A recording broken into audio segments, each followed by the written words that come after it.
a.m. with me, Pakwesi Omare, Regina Bliss, Deborah Adoso, and I am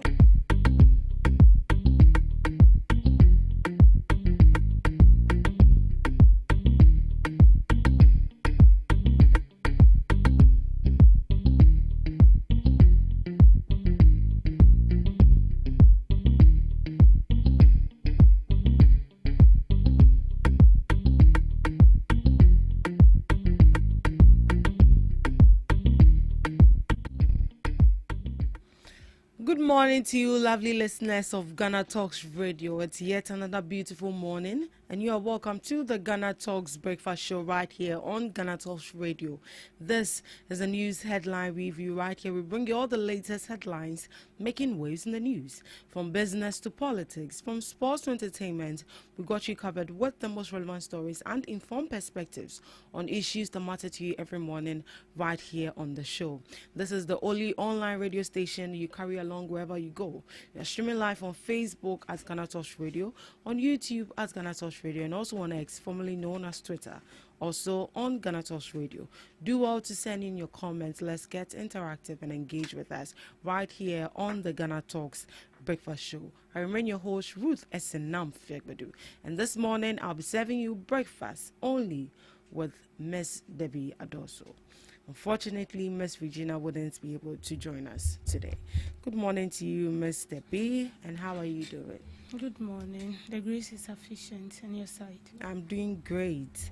Yeah, hope the rains didn't worry you much. It did. It did? Oh, But I'm here. right. But when you were coming, did you notice any sort of flooding? Flooding on the street. On the street or anywhere?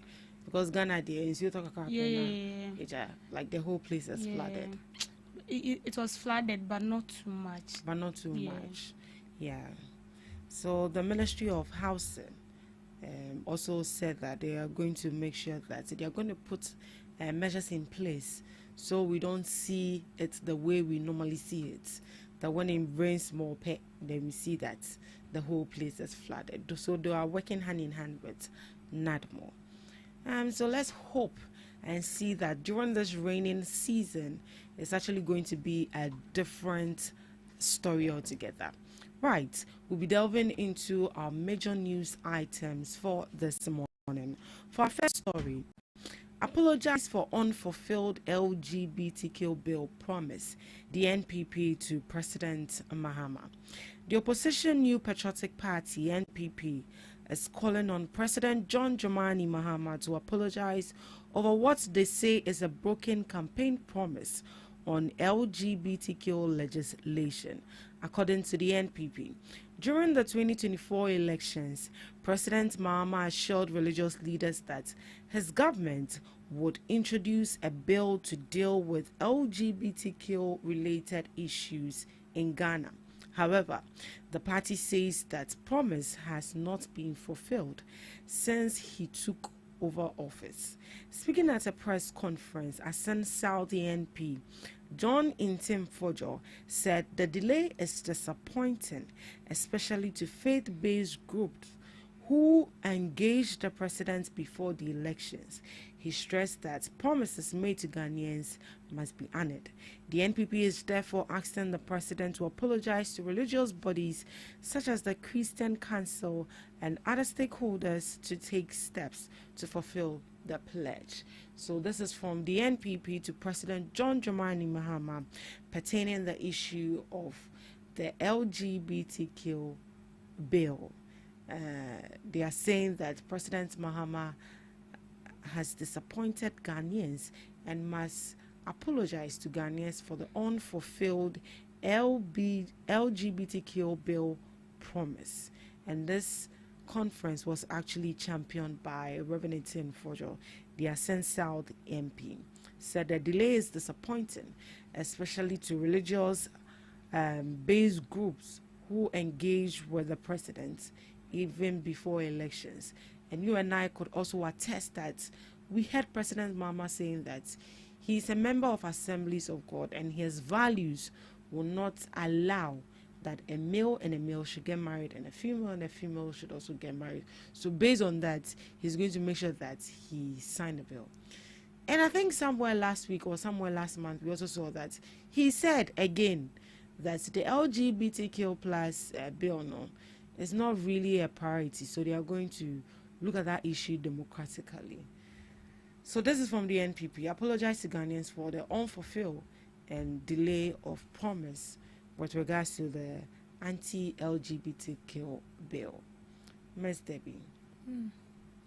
Should we be bashing the president now because his tenure is not over? It's not over. Well, I think your promise should be your promise. Your yes should be your yes, and your no should be your no. There shouldn't be any case where you promise to do something and then within a twinkle of an eye you come back and then you are seeing something different.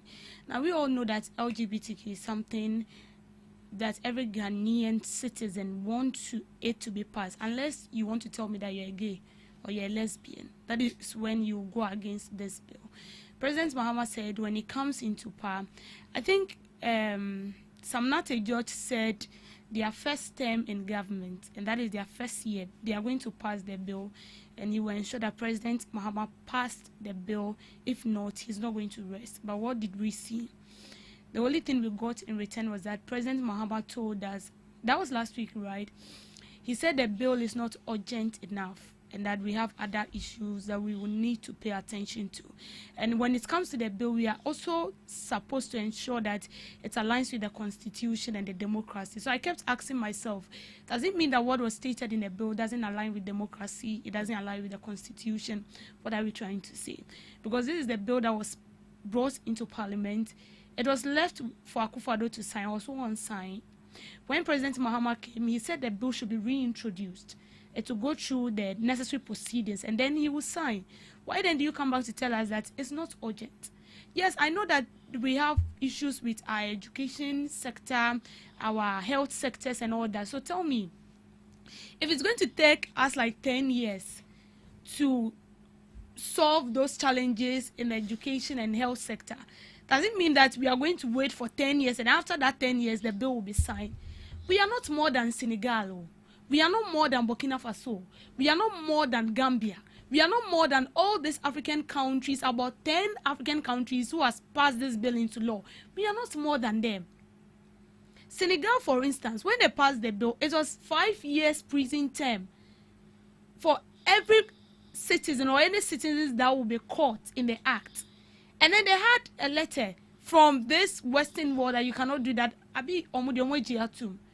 When the president saw that, it gingered him, and then he increased it to 10 years. It is my country. You cannot impose anything on me. You cannot be in your country and be telling me what to do. As it stands now, I feel as if the president is being pressured. You know, this whole issue has to do with a lot of things. And because of this same LGBTQ, he wasn't honored with the certificate he was supposed to be given at Philadelphia, right? Was it Philadelphia? Lincoln University, thank you. Lincoln University, because they said a group of people opposed it, that he is supposed to declare his stance on LGBTQ. And somewhere, I think last year, he spoke, he was sincere. He said, our norms and our culture does not conform to a man and a man having an affair, a woman and a woman having an affair. So in a way, I feel like you've disappointed us. See, there are different ways you can present that. It might not be urgent, but I feel like that word urgent, you shouldn't have brought it at the first place. You could have used something different. You can even convince us. Okay, give us that assurance. I know, I wouldn't be surprised after these 4 years they won't sign that bill, because President Mahama have like 1 year. We are in 2026. Our next election will be in 2028. So you have basically like 1 year. So if you're telling us that it's not urgent, it means that there are other things you pay more attention to than LGBTQ. So in a way, you need to apologize. Is the LG... It's necessary. Yeah, is the bill still in Parliament? The bill is still in Parliament. The bill is still in Parliament? Yes, it's in Parliament. So if the bill is still in Parliament, what should the president be doing? So the bill is in Parliament. The only thing the president, for now, I don't know whether it has, because he said it should be reintroduced. It should be reintroduced. So I don't know whether it has gone through the right like parliamentary proceedings, or it is yet to. I don't know whether with this reintroduction, I don't know whether the parliamentarians have deliberated on it and they are done, and then it's just... They're not even back from their Easter break. They are not yet back. So what the president needs to do now is you just take a pen. If it has gone through the parliamentary proceedings after it was reintroduced, the only thing the president needs to do is that you just take a pen and sign. Simple. But as it stands now, that bill is not on his table. It's not on his desk. It's still in Parliament. I'm tempted to believe so. Okay. I'm tempted to believe so. That is because if it begins in Parliament, you and I will be aware. Yeah, that is what I'm saying. It has been reintroduced, but as it stands now, I don't know whether it has gone through the right parliamentary proceedings for the president to sign. Yes, but he's saying it's not urgent, and I feel like since they came into power, they're not speaking anything about LGBTQ. The person who was even the lead convener of all this thing, Sam Nate George, is telling us that he has paid his dues. He said he did that because he wants NDC to come back into power. Did he emphatically say that? Or you are drawing meaning drawing from, what? Meaning oh, Masa, I won't just talk like that. Oh, he posted it on his Twitter page. He posted it there. He said he has paid his dues. He did that because he wants the NDC back to power. And so long as they are back into power, no one should hold him responsible. He did that because he wants President Mahama back into power. So he communicates. So he's trying to say that he did that to convince us. That was blackmailing our emotional intelligence. And then you brought the NDC back into party, whatever, or anything that has to do with LGBTQ. It's none of your business, and it's bad. So for me, as it stands now, I believe all politicians are equally the same. No, you cannot convince me on that. I'm sure. Not as if I'm sure. They are equally the same. Because you cannot stand in for this bill. I remember when he was solely standing in for LGBTQ bill, they prevented him from traveling to some other countries. His visa was revoked, limited. Yes, he was limited to traveling to some countries because why will you say you are against the bill? And he was solely and I before cried before papa. Now more time one kasafe na muso mo ba beyedin. When MPP was in power, in team for draw, how well did he pressure President Akufo-Addo to sign the bill when your government was in power? And now that the NDC in power, they were not heading. You have gained the power. You've energized your system. See, it's annoying when we are speaking about issues like this. It brings out this kind of holy anger in you. This thing called LGBTQ. I will always say this. Okay, you and I, we are adults. If you feel like you are interested in your colleague female, that is your own problem. But what about those vulnerable children that have been taken advantage of? Someone like Ransford. And the coach and they found a toll movie, you almost granting bill. No, people like this, I will say, I am show now when you because your child will also go to school. Okay, you won't follow him to the dorm. You don't follow your child. You are not a demonic spirit to be monitoring your child. School no you don't know what goes there. And trust me, not every child will be open to you and tell you what they are going through in school. So it's better we pass this bill. And trust me, when we pass this bill, it will help us a lot. Now we've taken some things common. Bear matimisho battery, not the have creative content. It's normal. We've normalized it. And all this thing is saying like your mind will not even pop on it that you're doing something very bad. You realize and then say more big messages. So it should tell you that this thing called LGBTQ is in the state system. People are like they are doing it, and I wouldn't be surprised if some top official in government are even doing it, and that's why they don't want to pass this bill. They should pass it. They have to. It's a necessity, and trust me, if the NDC does not pass this bill, well, it might be a catastrophe to their downfall in 2028. It will account to, it will be a contributing factor to them losing the election because they were very loud. Very, very. When they were in opposition about this whole LGBT bill. So now that they are in power, they should make sure that they pass it. I'll be happy they pass it. But I'll also be happy, very happy. Since it's in Parliament, we are just hoping that they fast track this whole deliberation and then make sure that they take it to the president for him to assent the bill. Right. Government engages stakeholders on fuel tax review. The government says it is in talks with key stakeholders over calls to reduce or scrap fuel taxes as fuel prices continue to rise across the country. These concerns have been raised by the minority in Parliament and groups like transport unions who say the taxes are increasing the cost of living for ordinary Ghanaians. Speaking at COMEC Safety Week event, the Minister for Energy and Green Transition, John Abdullahi Jinapo, confirmed that discussions are ongoing with the Finance Minister and other stakeholders to review the situation. However, he cautioned that any decision taken must strike a balance between giving immediate relief and protecting the country's long-term economy. In his words, while government is ready to support Ghanaians with some relief, it must avoid making quick decisions that could create bigger economic problems in the future. While the government is ready to support Ghanaians with some relief, it must avoid making quick decisions that could create bigger economic problems in the future. So this is from the Minister of Energy and Green Transition. They are going to review the fuel taxes. We have about 12 fuel taxes right here in this country, and the popular one we know is actually the D-levy. And ever since we saw the crisis happening in the Middle East, there have been calls that the D-levy should be looked at again, or probably should be scrapped, of which Transport Union actually gave the government an ultimatum of 48 days to review the tax. Otherwise, there's going to be an increase in transport fares. But I think there's been communication with these people, and we didn't see that. But they are yet to, engage with them again. So they actually engage with them. And they are also advising the government not to be in a hurry to make decisions that is going to put the country in a bigger economic problem. Miss Debbie, we understand for the fact that the D-levy is in a way helping us pay the debt. But we've also seen an increase in fuel prices as well. And drivers are complaining that it's high time the government also takes a look at that. Otherwise, there's going to be a hike in in transport fares. And the government also has to come to the relief of Ghanaians. But we also have the debt.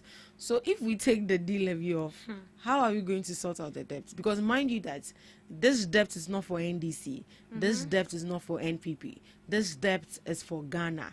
And if any political party leaves... Wait. It's for Ghana.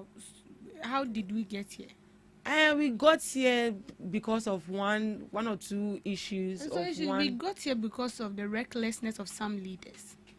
Because you can't tell me that it's the depth of Ghana. You and I were also managing the energy sector. So in as much as it's the depth of Ghana and we are here now, those leaders, are they still in power?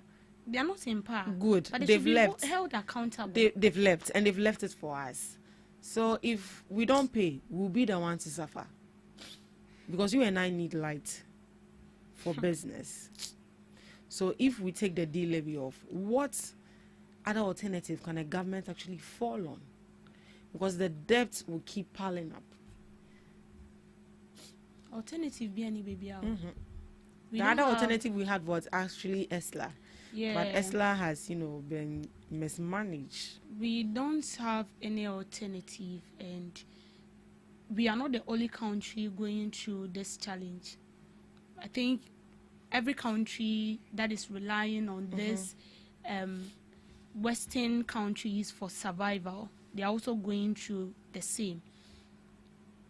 Now, sometimes I ask myself how I found myself in Ghana, but that's for a different day. Ghana is better. That's for a different day. You see what is happening in US? Ghana is not better. My dear, you see what is happening? Ghana is Maybe not you better. should have been in Burkina Faso. You see our producer is looking at No, you. but Ghana is a peaceful country. Ghana is a peaceful, but peaceful will not give you food to eat, my sister. Peace will not give you food to eat. That is what we are talking about. You see the reason why I was trying to tell you that don't say that the debt is for Ghanaians. Because you and I was not managing, or were not managing the energy sector. It was humans, and those humans were our leaders. It's because we know that you can properly manage it, so we gave it to you. What happened? Where is the money? How come we've incurred such a huge debt? And you know the most painful aspect? The same people who incurred this debt are the same people putting pressure that we should scrap it. Where we found ourselves right now, we can't scrap that D-levy bill. That I like the fact that the government will be meeting with stakeholders. So as they go on the drawing table to Georgia, ideas will pop out. Then they'll finalize on how best they can help us. Because trust me, this is a very critical situation in which we find ourselves. If the government does not take its time, he will end up, or the government will end up bringing up a solution which might affect us either positively or negatively. So if you are saying that the government should scrap the levy, the D levy, what else? We cannot survive. We need to pay those debts. And the thing is, whether the government scrap the D levy or not, this transport, whatever, if they want to increase fare, they will still increase it. We know our people, you know them, I know them. They will not change. It is something that is just holding them. They will not change. And I think yesterday VIP has increased their fare. Yeah. Yeah. So it should tell you that things will not get better. So the best thing is that they'll meet with the stakeholders, they'll bring ideas on board. How are we going to solve this issue? I feel like, see, where we've got into is not about politics. It's not about politics. Adiano, you've held office before, you saw it, you didn't do anything. Somebody is also in office and they are trying to manage. So as simple as ABC, we bring ideas together. This is not about MPP Barcelona, and NDC ban on we are going to stand on their neck, MPP super. No. You saw that this is it. You didn't even tell us the truth that this was the debt that we owe as a country. So right now we are aware. How do we solve it? We brought a D-levy. Unfortunately for us, the Middle East is in a very big crisis that they themselves, they don't even know when that crisis is coming to an end. So the best thing is they will just go to the drawing table as it's being stated. They'll bring out the idea. For the D-levy, they should forget it. I'm not sure they'll scrap the D-levy. You're not sure they'll scrap it? Or even sure. if it's going to be for a short... I think it's 1 CD. If your met is not money 50%. Or mine if yes, yesterday I saw was it a video of one politician oh god, I've forgotten his name. It was like then the government should slash the D levy and then reduce it so that the government will take part of the money and pay. Then we the citizens will also be paying the 50%. So that would be better. That would be better. If not, because doom so to me baby. It wouldn't help, okay? Although the energy sector as it stands now is as if like it's trying to be firmly grounded, but we are still, some people are still getting challenges with their connectivity and then getting light and all that. And then just imagine, scrap the E-levy into me into your car, not doom so bad, but we can't survive. That is going to be very, very difficult. So I think this is something critical that we need to sit down, think very well, bring out solution, because trust me, whatever solution we are going to bring out will have its consequences. Whether it's bad, we are going to face it. It's either we face it now or in the future. So the decision that they will take needs to be very solid, and they have to ensure that it's in the interest of the Ghanaian people, not something that they'll bring on board and at the end of the day our body will prepare us whilst they will be enjoying. No. The levy can't be scrapped for Mr. B, but rather it should be slashed, maybe reduced to 50 pesos for the government to take 50 pesos. The citizens should also take 50 pesos so that we can be a bit relief. But wait, imagine we had good leaders that manage things very well. Do you think we'll be struggling like this? We won't, I'm not sure. Well, let's proceed. Visa-free policy will strengthen Ghana's Pan-African leadership. Bracco Powers. Governance communicator and lawyer Austin Kwabena Bracco Powers says Ghana's new visa-free policy for Africans is a bold move that can boost the country's leadership role in Africa. He explains that the policy fits into Ghana's long history of promoting African unity, a vision strongly championed by Kwame Nkrumah. According to him, allowing Africans to travel freely into Ghana without visas supports the broader goal of Pan-Africanism, encouraging unity, free movement, and shared economic growth across the continent. Supporters of the policy believe it will help increase trade, tourism, cultural exchange, and job opportunities among African countries. It also aligns with initiatives by the African Union and agreements like the African Continental Free Trade Area, which aim to create a single market across Africa. However, Mr. Austin also raised concerns. He warned that without strong systems in place, visa free travel could lead to challenges such as cross-border crime. He says Ghana must ensure proper monitoring and security measures to make the policy effective. Right. I think we saw that President John Dramani Mahama, was it President John Dramani Mahama or Kujetu actually sign an MOU with, is it Zimbabwe? Yeah, with Zimbabwe for free visa policy. That means that if you are traveling to that particular country, you don't need a visa. All you need is a Ghana card. Hey, I'm lying. Yeah, I think it's not only Zambia. Not only Zambia. So other countries too, other African countries. No, this was Zimbabwe. The Only recent Zimbabwe. one, yeah. The recent one they signed was Zimbabwe. I'm yet to find out It's other not only countries. Yeah, I think they've added some countries too. Right. What do you think? Yeah, it's good. It's good.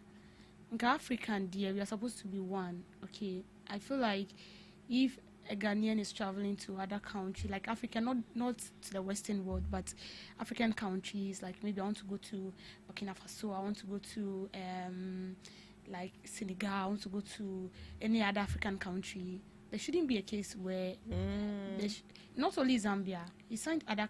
Did you see that? Or that's not what you're replying to? So we have Nigeria, Senegal, Gambia, Guinea, Bissau. We have Sierra Leone, Burkina Faso, Togo, Ivory Coast, Mali, Niger, Liberia, Benin. We have South Africa. We have Kenya. We have Tanzania and Lesotho, Namibia, Zimbabwe, Morocco, Sudan, Equatorial Guinea. Yeah, that's it. Yeah. So I told you, it's not only Zambia. Yeah, it's not only Zambia. Other African countries too. And as I started, African countries, we are one people. Well, that's how I see ourselves. Okay, there shouldn't be a case where you have to travel to an African country and then you need a visa or something. But I believe this visa comes in because, you cannot allow people trooping into your country just like that.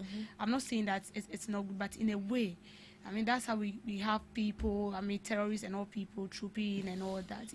If care is not taken.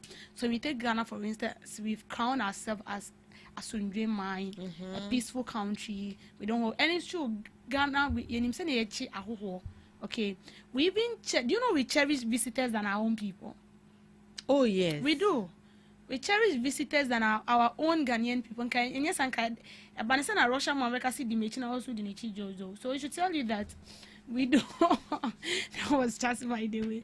We do cherish people. Even aside that, like we have Nigerians here, we have to. When I was at the university, I had colleagues who were Nigerians. I have colleagues who were from Cote d'Ivoire. I have colleagues from other countries, and they were there. And like the cordial relationship is very good. So when this visa free issue comes in like that, it's going to boost like tourist visits. Explore. People would like also to generate know, revenue for the country. Generate revenue for the country. Simple as ABC.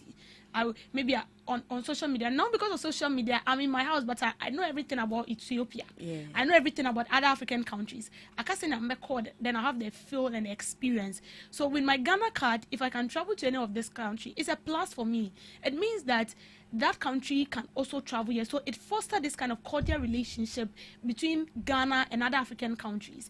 And then it's opened doors for you. If you want to travel, study in any of these African countries, you can go. You can go to any of them, these African countries, and then you study. And they can also come in here. And it's foster, should I say it promotes business or it boosts business? Yeah, it does. Investors.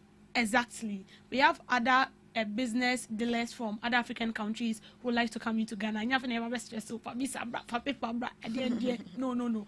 But I feel like in as much as this visa free thing is there should be scrutiny, there should be tight to check people before they troop in here. Just like the way we say it's free. As I said, serial killers can be people, terrorists in that baby. So if it is free, but at least there should be some sort of checks before they are being allowed in. If the person is coming for a genuine purpose, why not?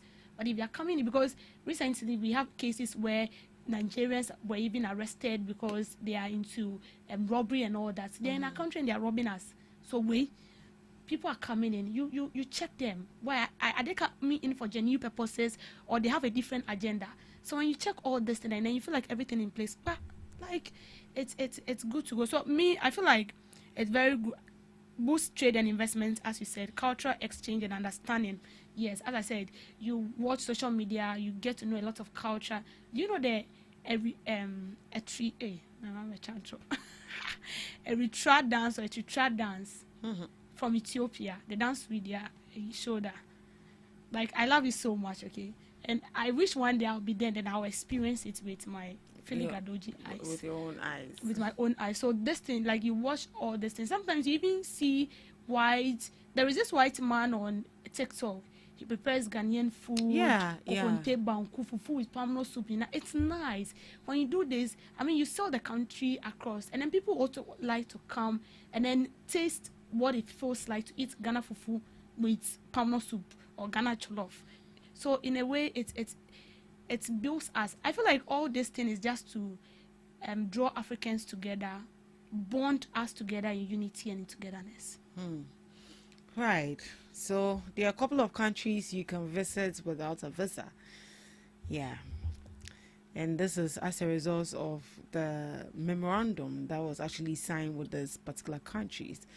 You're just hoping that maybe your dream country you want to visit, there's going to come a time that you can visit that country without a visa. Right. Thank you so much for joining us on the news headline review. Up next, we have Debbie's Girl.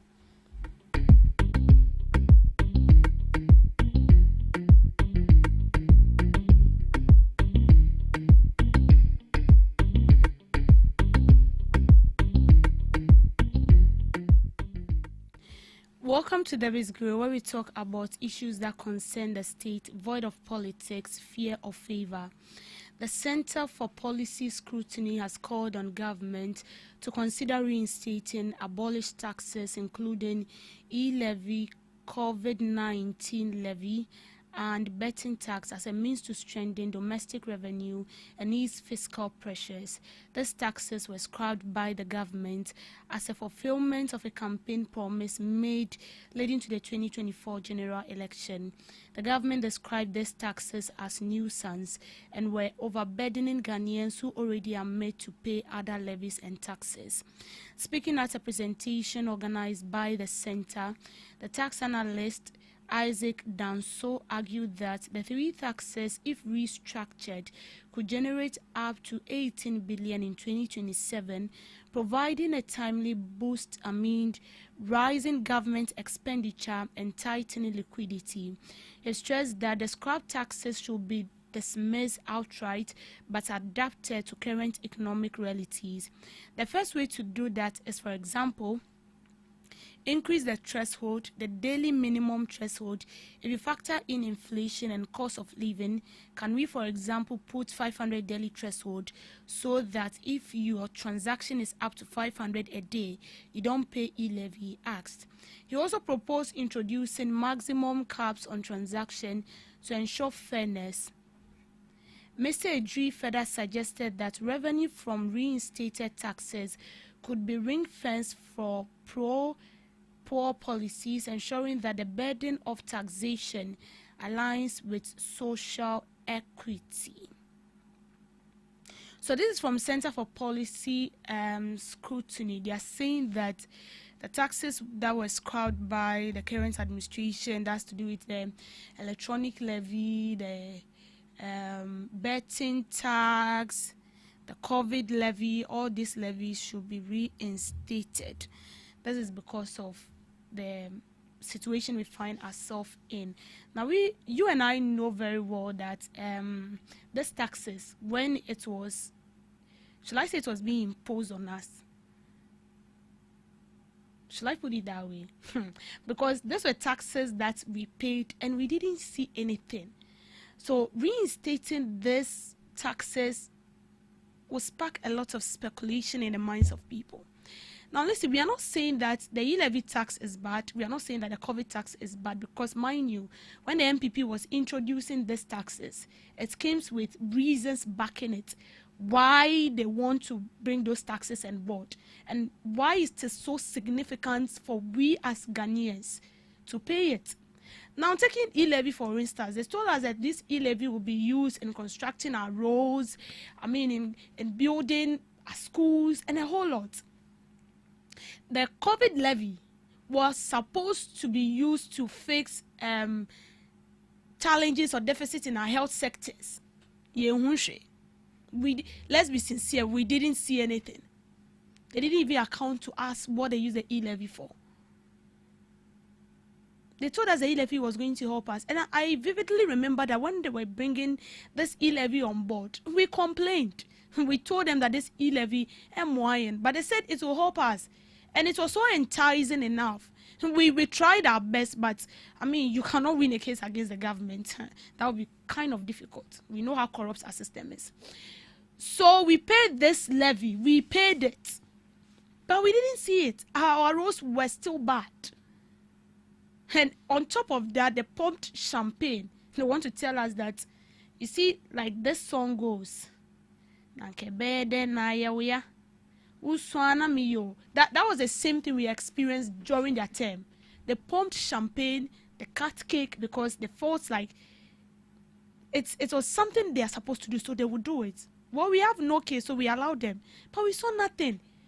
These taxes, we called it nuisance because we didn't feel its impact. We were paying taxes that we were not seeing what we were paying the taxes for.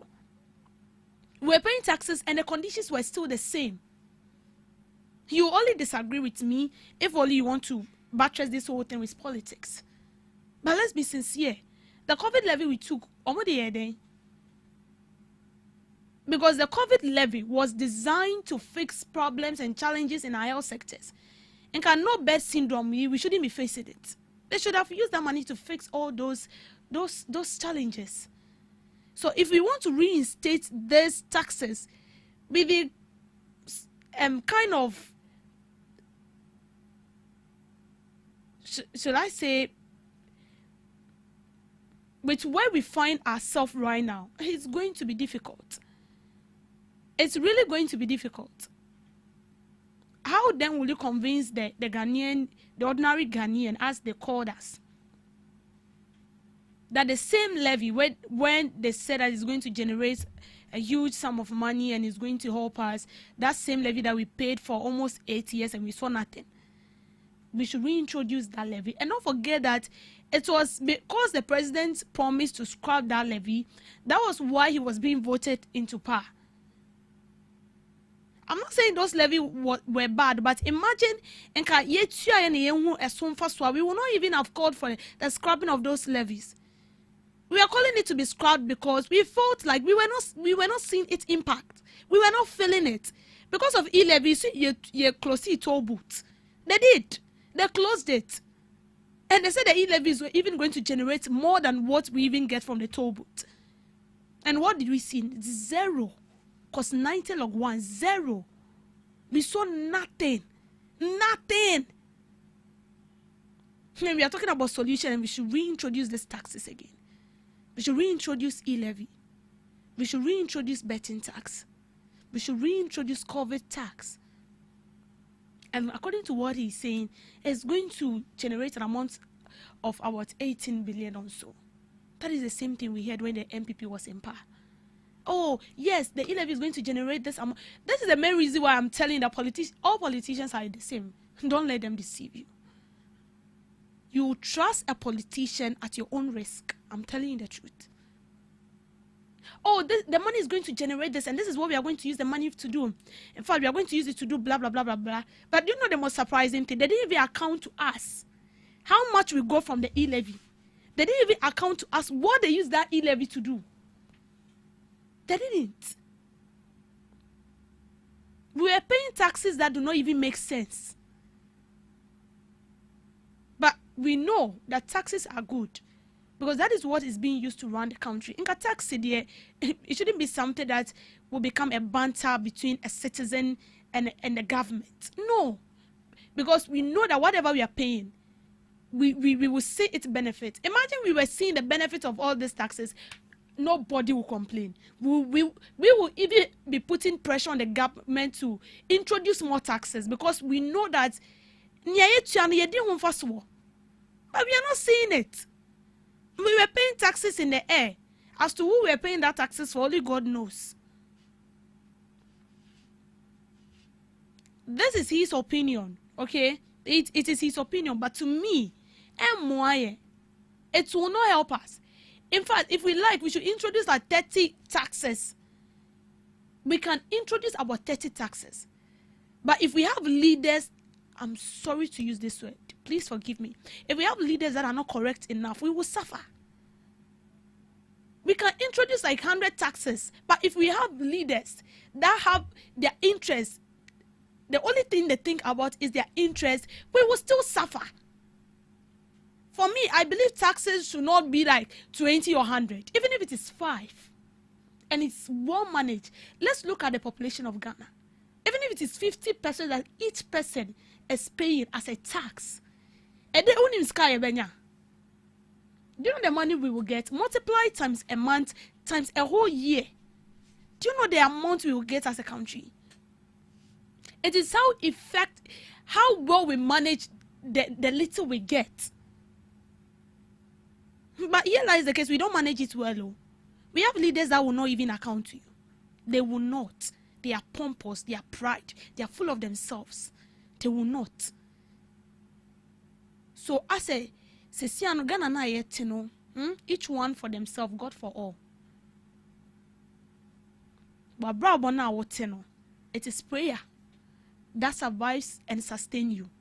It is not the policies that the government is bringing on board or the taxes they are introducing or scrubbing. Because tell me why we should even complain. If we are paying taxes and then we see nothing.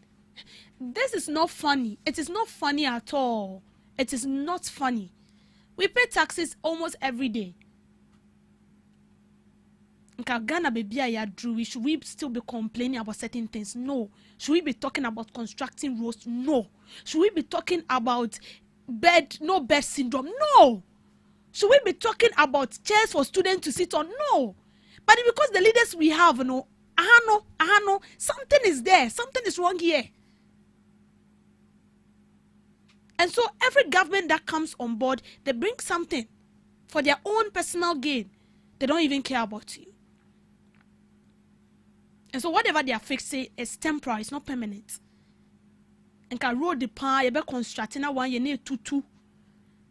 Then we still take tax and go and fix it. And yes, she means through money say, when they go to fix, they patch the road like plaster. They patch it. And the vehicles they ride, they don't feel it. You and I, we feel it because you feel it. But they will not feel it. So to introduce these taxes, dear bra, MY, it's better we find a different alternative. Taxes, it's not as if when they reintroduce it, we will not pay. But we are not going to allow to this, because we are not going to allow this happen again. Because we've not seen it.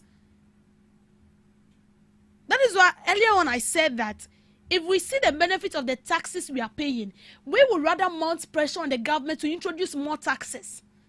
Because we know that we are feeling the benefit of what we are doing. But it's because we don't feel it. So what is the need of the taxes? We should go and reintroduce e-levy. We should go and reintroduce betting tax.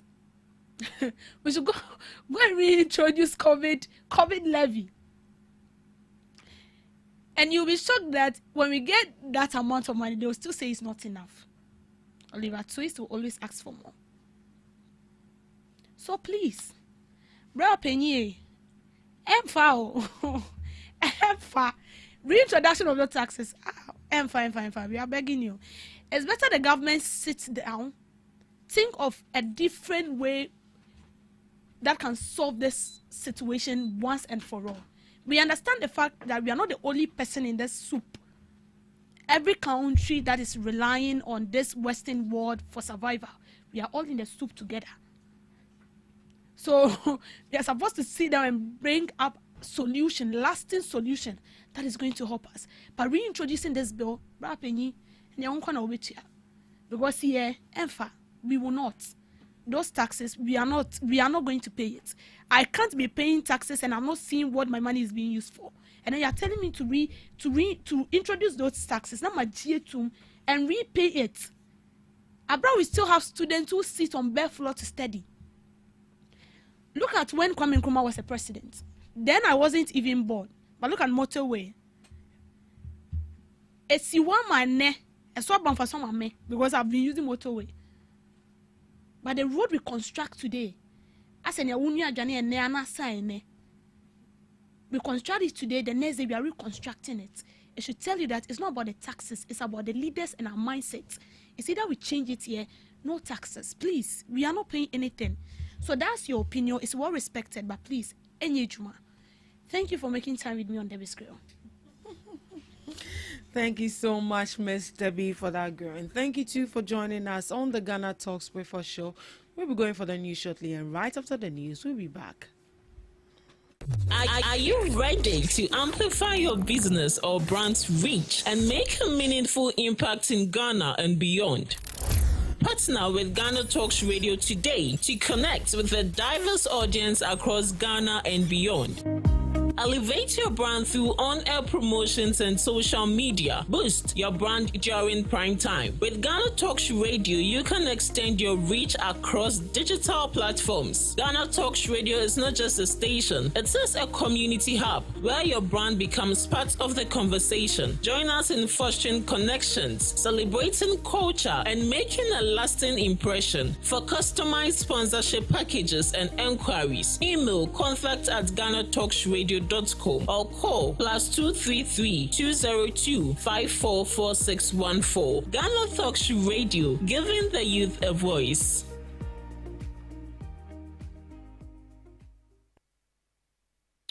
GhanaTalks Radio, #1.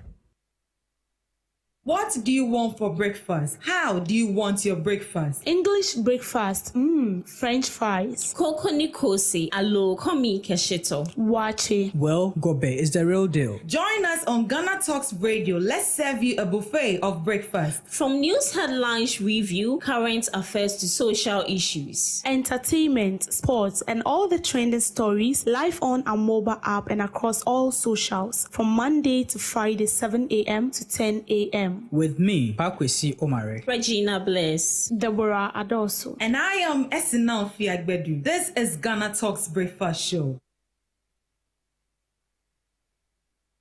We bring you local news, business news, international, sports, and entertainment news. Right here on GTR.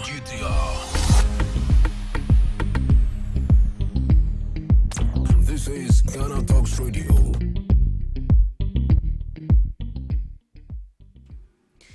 Hello, good morning, and welcome to the morning news update on Ghana Talks Radio. Coming up, VIP Gion announces nationwide fare increase effective April 8th. Task Force Commander justifies Kaswa Old Market demolition process. Also coming up in the news, Minority Caucus accuses government of neglecting LGBTQ bill. Northern Region Police Commander praises Red Maria team's effort against drug trafficking. Ghana Revenue Authority report 20% revenue surge despite tax cuts. This and many more coming up here shortly in business, sports, and showbiz.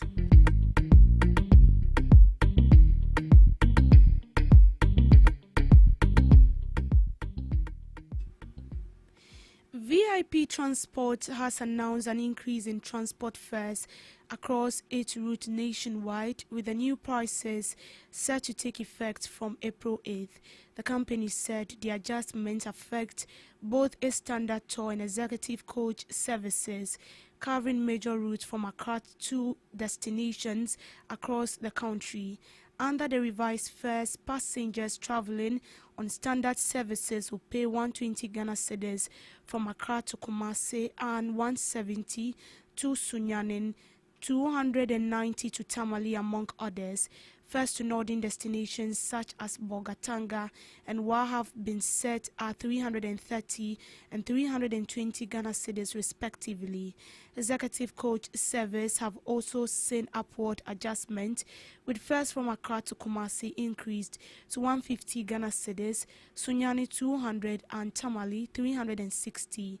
Longer distance route from Accra to Navrongo and Boku will now cost 420 Ghana cedis and 430 respectively. The company also announced revised intercity fares from Kumasi, including 210 from Kumasi to Tamale and 250 to Bogatanga. VIP said the new fare structure was approved by management and applies across all its operational routes. Basically, together with my director, Mr. Kusi, we have met up with the minister. The minister has delivered the message, and we have to go and convene a meeting with extraordinary meeting of all directors, and then take it from there. But yes, it is true that we have announced price increases, and those price increases are on the board. We will still await what the president has got to tell us. But then, what we have already announced, it stands. But then, we will communicate to the directors what the transport minister has said. And we believe we shall have a situation where the company will be strong economically, profitably, and then reinvest into the fleet so that we can serve the teeming traveling public. Until tomorrow morning, you can tell. We have said that 07 hours, Wednesday 18th, there's a new transport fare. So come there, see what you pay. We have just made that point so clear that these fares were supposed to kick in March 2025. And then at the instance of the transport minister, we stood it down. We suspended those prices. So it has been there for 1 year. And we should not forget that the trajectory of the price increase of VIP, the fares were last increased in April 2024 for 2 years. What is in Ghana that is 10 cedis 2 years ago, that it remains 10 cedis 2 years later? In real terms, is it still 10 cedis? So let's see what happens. The task force commander of Ewutu Senya East Municipal Assembly, Nana Adesu, has defended the communication process surrounding the demolition of the Kaswa Old Market. According to him, traders were initially given a deadline of March 27 to vacate the premises, which was later extended to April 6th. Further announcements were made on the morning of the exercise, he added. The demolition, which affected about 800 traders, is part of a redevelopment project aimed at modernizing the market. Traders, however, have expressed frustration and claimed inadequate notice was given. The municipal chief executive has emphasized that the redevelopment is necessary to improve trading conditions and infrastructure in the area. We have engaged them more than almost more than 10 times. Our 6 months we have engaged them, and in fact, there's nothing we can do. We have to just not that we are taking them here at once. We have given them a place at Iron City. From there, we decided that place is a temporary place for them. When we finish everything, we ask them what they want. They say they want to come back. That's what we have agreed. So I don't know the reason why they are talking about quality sour and then nakoyo. In fact, I don't want to decide. I don't want to talk. I don't want to comment. Let me tell you, you can't even go there right now. You can't even go there. There's nobody there. There's nobody there. So they can't tell us that some of the people are there and then we are sending them. We are sending them for a temporary police. After that, we come back to Kaswa. So that's it. Started this thing. We give them out to 27th March, and so we extended it to yesterday. So that's it. Even yesterday morning, I have to go around and just announce to them that we are coming, we are coming, we are coming. So they should pack their things. They didn't even mind. After that, the caterpillar came. That's why that was where they make their effort to move to that. They move their things. Nothing. There's nothing there. If you even give them time, we give them time. We give about 3 hours. That's it. The Minority Caucus in Parliament has expressed concern over the government's handling of LGBTQ bill, accusing them of deliberately avoiding the bill and allowing LGBTQ advocates promote the agenda at national monument. The caucus claims the government's action are contradictory to its earlier stance on the bill. The bill, which aimed to criminalize same-sex relationships and promote Ghanaian family values, was passed by Parliament in February 2024 and is yet to receive presidential assent. The Minority Caucus argues that government abstention from voting on LGBTQ rights at the UN Human Rights Council is a sign of their indifference to the issue. The caucus has urged government to clarify its stance on the bill and ensure it's passed into law, citing a survey that shows 93% of Ghanaians support the bill. More than ever before, we have never seen LGBT activities state-sponsored in our history. Never have we seen it state-sponsored and state-endorsed as we see it today. We recall in this regime, we have seen 2 men who came all the way from South Africa to openly, brazenly advocate for LGBT and mount spirited campaign under our national monuments, the Independent Ark, the Kwame Nkrumah Mausoleum, and other sacred places under the full glare of national security apparatus. They shepherded them, went back safe. No arrest was made. No statement came from any government quarters. Subsequent to that, after that grand agenda has been set, the government, led by the Foreign Minister, Okujetu Ablakwa, went to the Human Rights Council, and when a vote was taken on LGBT, they ran away. They abstained shamefully, far away from our orientation and posture and position. They ran away and abstained. All these were orchestrated. They were deliberate. They were part of the grand scheme consistent with the ideology of liberals. We all know liberals across the world. Every liberal party entertains such things. And for Ghana to have been deceived that such liberal party will now take interest in LGBT, it's another matter for another day. The Honorable Mahama Yariga and the Speaker of Parliament, Right Honorable Alban Sumana Kingsford Bagby, to ensure the swift passage of the reintroduced bill without further delay tactics orchestrated by the deletion of the advertised bill from the order paper only to be relisted after 7 months of pressure. We put pressure on them. They relisted it. But even for it to be relisted for first reading, a referral, which was made to the Committee on Constitutional and Legal, and to date, not even a single meeting has been called to consider it, has not been attended to. Clearly, somebody was receiving instruction from the Jubilee House and showing them and whipping them on which priorities they should attend to. Very, very sad. Ghanaians expect the Human Sexual Rights and Family Values Bill to be passed urgently by Parliament at the earliest resumption of Parliament. And to those of our colleagues who still are part of this bill and who promised Ghanaians that when President Mahama is voted into power, if he drags his feet on the legislation, they will mount pressure. They will put pressure. We are waiting to hear that pressure, to see that pressure.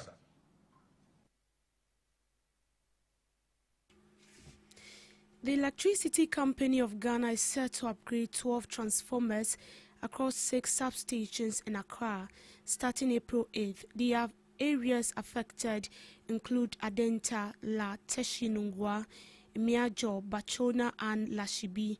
This exercise, approved by the Minister for Energy and Green Transition, Dr. John Abdullahi Chinapor, aims to improve power reliability and capacity in these rapidly growing communities. The transformers will be upgraded from 20 to 26 megavolt to 20 to 39, significantly enhancing load handling capacity and reducing system overloads. However, brief planned outages are expected in affected areas to ensure personal safety and successful execution of the works. Dr. Charles Ni Ayuku, Acting Director of Communications for ECG, has assured customers that efforts will be made to minimize disruptions. A detailed schedule outlining outage periods and affected communities will be published on ECG's official communication channels. Yes, so as you are aware, some few weeks ago, the sector minister, Honorable Dr. Chinapor, gave approval for us to undertake the replacement and upgrade of our power transformers. So, beginning tomorrow, the 8th of April 2026, we are going to start the upgrade, and this would impact on our customers. There are going to be some disruptions as this upgrade takes place. So we apologize for the inconvenience, but it's for the good of our customers, for the company, and for Ghana. We're looking at maximum 6 hours as we undertake the first phase. And by Friday, the 10th of April, we should complete the exercise. Some areas will be affected, but we hope that maximum 6 hours we should be back on supply, and this will also provide a more stable power, reliable power, and also protect our systems as a company.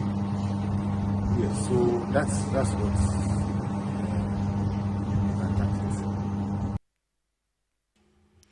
The Northern Regional Police Commander Wisdom has commended the Red Maria team for their effort in tackling drug trafficking and abuse in the region.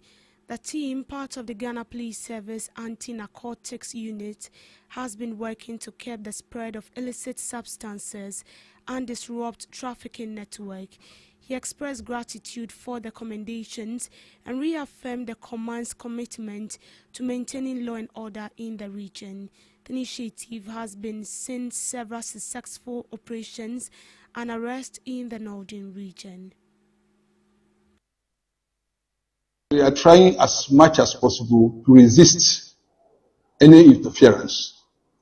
We want to be very strict and make sure that whoever is arrested with any drug will be taken to court without listening to anybody who is, trying to interfere with the process.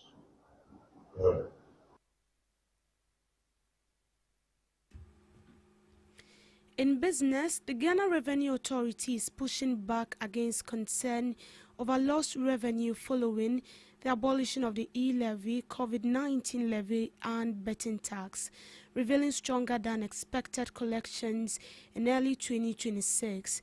The development challenges assumptions that removing the taxes would significantly weaken government revenue, even as pressure mounts to find new fiscal buffers. Speaking at a forum organized by the Center for Policy Scrutiny, the technical advisor to the Commissioner General of the Ghana Revenue Authority posited that while the tax removals were initially seen as a setback, the outcome has been more nuanced. She argued that initially any person would think abolishing these three taxes were considered as losses to the government.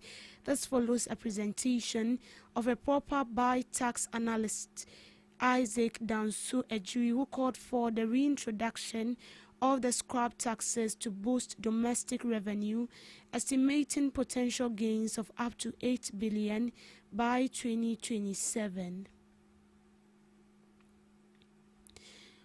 Also in business, government has confirmed that it is engaging stakeholders to review calls for the scrapping and reduction of fuel-related taxes as concerns mount over rising petroleum prices at the pumps.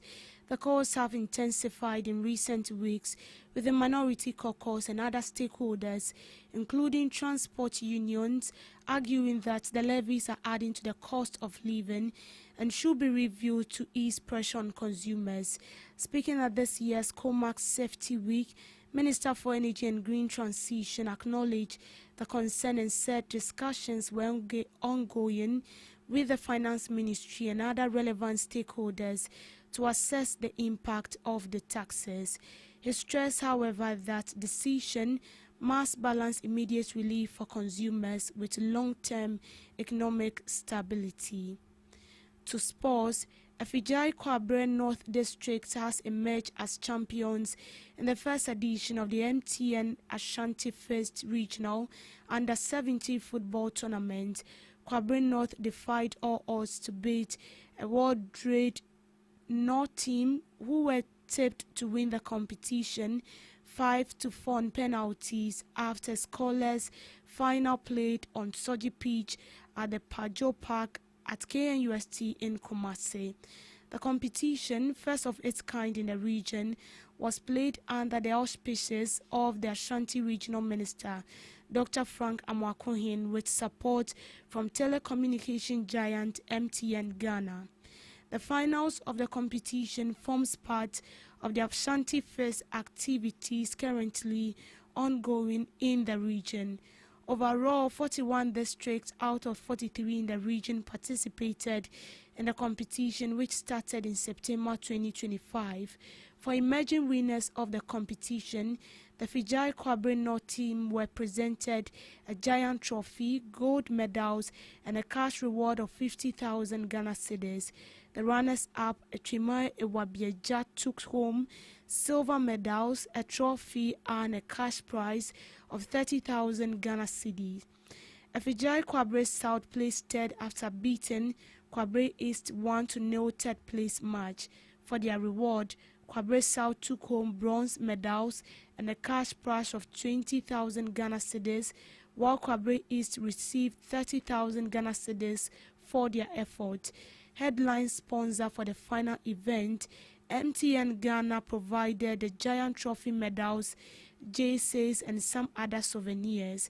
Speaking during the closing ceremony, the Ashanti Regional Minister re-emphasized his commitment to ensuring that the competition serves as a platform to nurture grassroots football, giving young players the opportunity to showcase their skills on a competitive stage. The minister announced that a regional team will be formed from the competition while discussions continue on their future. Meanwhile, there were individuals award winners who received trophies and cash rewards for their achievement. The most promising player award went to Haruna Nuruddin of Afijai Kwabre North, while Desmond Nkrumah won the most valuable player award. The competition is expected to become an annual affair with preparations for the next edition to commence soon. In showbiz, Ghanaian rapper Black Sherif has opened up about his experience working with veteran rapper Sarkodie. Kweku, the traveler hitmaker, revealed that he was the one who reached out to Sarkodie to feature on his Jams album, but they ended up recording 3 songs together, including the popular track Countryside. Black Sherif expressed his admiration for Sarkodie's work. He also praised him for his humility and willingness to collaborate with younger artists. On global updates, Nigeria's Dangote refinery, Africa's largest, has increased exports of gasoline and area to African countries hit by supply disruptions caused by the Iran war. Dangote said the refinery, which is operating at its maximum capacity of 650,000 barrels a day, had helped cushion the full impact of the crisis in Nigeria and across the continent. He said the facility had shipped some 17 cargoes of gasoline to other African nations, and export of urea fertilizer had also recently risen as buyers sought alternative sources of supply. The refinery has the capacity to produce up to 3 million metric tons of urea annually, most of which is typically exported to the United States and South Africa officially. Fuel prices in oil-producing Nigeria have reached record high levels. Industry figures showed as maximum output from Dangote refinery has not offset the impact of high crude prices. Dangote said the refinery hoped to get more crude cargoes priced in local currency to help curb fuel costs. Two trade sources and a refinery official told Reuters last week that state oil firm Nigerian National Petroleum Company was allocating 7 May cargoes for Dangote refinery, up from 5 in previous month. And that's it on the morning news update. I will be back with subsequent news bulletin later in the afternoon. Until that, do have a good morning.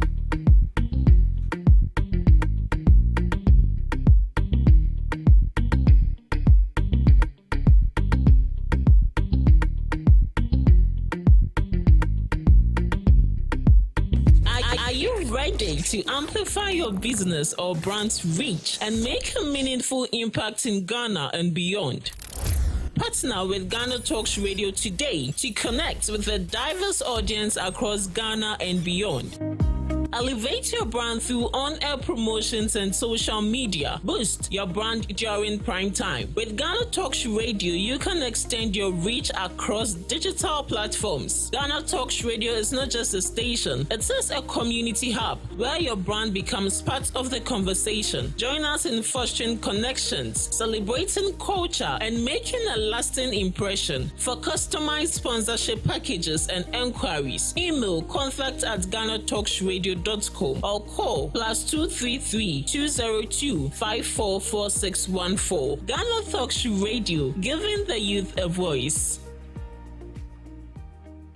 What do you want for breakfast? How do you want your breakfast? English breakfast, French fries. Koko nikosi, alo komi kesheto. Wache. Well, Gobe is the real deal. Join us on Ghana Talks Radio. Let's serve you a buffet of breakfast. From news headlines review, current affairs to social issues. Entertainment, sports, and all the trending stories live on our mobile app and across all socials from Monday to Friday, 7 a.m. to 10 a.m. With me, Pakwesi Omare. Regina Bless. Deborah Adoso. And I am Esinal Fiagbedu. This is Ghana Talks Breakfast Show.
Good morning to you once again, and you're welcome to the Ghana Talks Breakfast Show right here on Ghana Talks Radio. This is the only online radio station you can carry along wherever you go.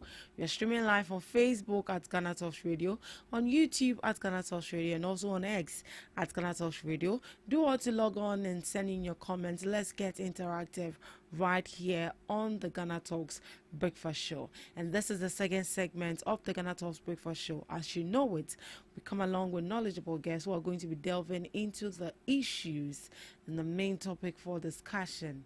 So this morning we'll be looking at two topical issues that that is of concern to all of us as a country. Government rolls out 100 new buses to ease transport pressure nationwide. And also we'll be looking at government engages with stakeholders on fuel tax review. As you know, fuel prices are going up, and government is going in engagement with the stakeholders to see what they can do. Those are the issues we'll be looking at this morning. And we have our guests seated right here in the studios. And this morning we have Abdul Mutalib Kwayaja Yatum. The name there is long. Who is the NPP communications team member who is joining us this morning. We are going to be diving into the issue. Gauso Zamani will be joining us, who is the NDC communication team member, will be joining us shortly, whilst we all have a very fruitful and a very insightful discussion right here on the show. Good morning to you, Mr. He said I should call him Kwayaja. Yes. Mr. Kwayaja. By any of them. It's fine. I'll keep the Abdul. Maybe the Kwayaja, okay. I think I can pronounce it. So yes. It's okay. I can pronounce it. Yes. So Mr. Abdul Kwayaja Mutalib. Hey, this is your name. I'm not getting new names here. Forgive Fantastic. It's good. It's good. It's good. It's good to have you in the studios. Nice meeting you too. Nice meeting you too. Yes. Yeah, I saw you seated quietly and doing your research. Very necessary. Yeah, it's very necessary. Yes. I believe we'll be having a very fruitful discussion this morning. Of course. Yeah, I hope it wasn't difficult finding here. Simple. In the era of digitalization. Yes. All you need to do is just punch and where you're going into the system. Yes. And then it brings you straight Yes. to the location. Right, I see. Yeah. But before we go into the issue, LGBTQ, the bill is actually trending again. Yes. And we've heard from the minority, from your people. They are saying that they have to sign it. As a matter of fact, they have to even apologize to Ghanaians for, not fulfilling the promise of not signing it. But the bill is still in Parliament. So why the rush? And you think it's overdue? Well, Madam, good morning to you and then your cherished listeners. I think that before I start, I have to apologize to our cherished listeners, in fact, my followers, because I advertised the program to have started 7. Oh, okay. But due to some unforeseen circumstances, we need to be patient and allow some things to go. So I sincerely apologize to you all out there. And to the issue of LGBTQ, I think minority has made it clear. And we as minority, we've always said that it is our responsibility to hold this government accountable. But for me as individual, my challenge is not just because the president is not signing the bill, but my challenge is that the president has found his way through the Ministry of Education to educate, in fact, to pollute the minds of our innocent children in SHSs. Just the beginning of this very year, that it's not what you have that makes you a male or female or even the blend, but what you feel. So you as you are seated, Madam, according to President John Dramani Mahama and his education ministry textbooks published, and then that has even been sent to the various SHSs. You as you are seated, if you feel that you want to be a man, it means that you are a man. And if you feel that you want to be both, you want to be man and woman at the same time. Woman at the same time. And that immoral act should not be entertain in this country to an extent of, look, if they are failing, maybe due to the benefit they get from this gay or anti this LGBT issues, they cannot sign it. It's fair enough. They should leave it like that, but they shouldn't go to extent of polluting our children's minds in the school with the textbooks that they've printed and then sent out there. You see, but even if somebody tells you that this bill is in Parliament, the person is not telling you the truth. The bill is no longer in Parliament. In fact, under the President Nana Addo Dankwa, the bill passed Parliament, got to Jubilee House, and then the President has issue with some things that he was asking that it should be ratified. Even if he deliberately refused to sign it, NDC campaigned on this bill and won. So we expected that they shouldn't have problem with it. In fact, Honorable Sam George categorically stated that President Mahama has then that he had observed the whole bill and he has no problem with it. And as soon as they are voted into power, he will make sure that His Excellency John Dramani Mahama signs the bill. As we speak, the bill that Sam George said President Mahama didn't have problem with, all of a sudden he's not having problem with it. He has now asked Parliament, he has now asked that that bill should move back from Jubilee House, go back to Parliament for debate, and then when it is approved from Parliament, then it will then come to him before he can sign. Do you get it? Now, he secretly, through whether he's deputy chief of staff or chief of staff, called the speaker and the majority leader to make sure that the bill, the LGBTQ bill, vanish from other people in Parliament. So even if President Nana Addo Dankwa was so wicked that he wanted to promote this LGBTQ, but he allowed it to pass through Parliament to Jubilee House. But in the case of NDC, who presented themselves as the saint of the nation, are now finding it difficult to even allow the bill to appear on the other paper. And the worst of it is they are saying that it's not their priority. For these issues, for me, the least talk about NDC, the better, especially on this LGBTQ issue. Because it is not, look, it's, if you have super majority, and I believe it was because of some of these things that the Ghanaian people give you, the super majority, use it to pass the bill quickly, as you promised. Pass it from Parliament, then, as President Mahama said, that he, as member of Assemblies of God, he is against such thing, and then we'll make sure he's not. The worst of it again is that, as we speak, two South Africans came to this country under the watch of NDC and His Excellency John Dramani Mahama government and all the national apparatus to educate Ghanaians, to tell Ghanaians that, look, you can do this thing and nothing will happen to you. They came to campaign to Ghanaians that you have the right to either be a man as a woman or to be a both. And nothing happened. Nobody was arrested. So that tells you how disingenuous this government is, how dishonest this government is. You and I know what they said. It's not long, just some 2 years ago, 2024. Less than 2 years. Yet, as we speak, trust me, there are people who are nowhere to be found. In fact, some judge even went ahead to say that he was doing it for the party to come to power. And as for him, it's only God that will judge him. We leave him to God. Thank you. You leave him to God. Yes. Right, Mr. Gus, let me help you with that. Right. But the bill is still in Parliament as we speak. I said it has vanished. I'm telling you that it has. But how sure are you that it has vanished? I'm saying that. But minority caucus bitterly lamented on this issue of not seeing the bill. In fact, they have even deleted the bill on their the business, parliamentary business. The records are there. You are a media person. You should help us inform Ghanaians. This What is I you know- are aware. I know you are aware. Right. What I So know it is shouldn't that be like MPP is the one saying that the bill has been deleted. Right. What I know is that, and what I have read is that the bill is still in Parliament.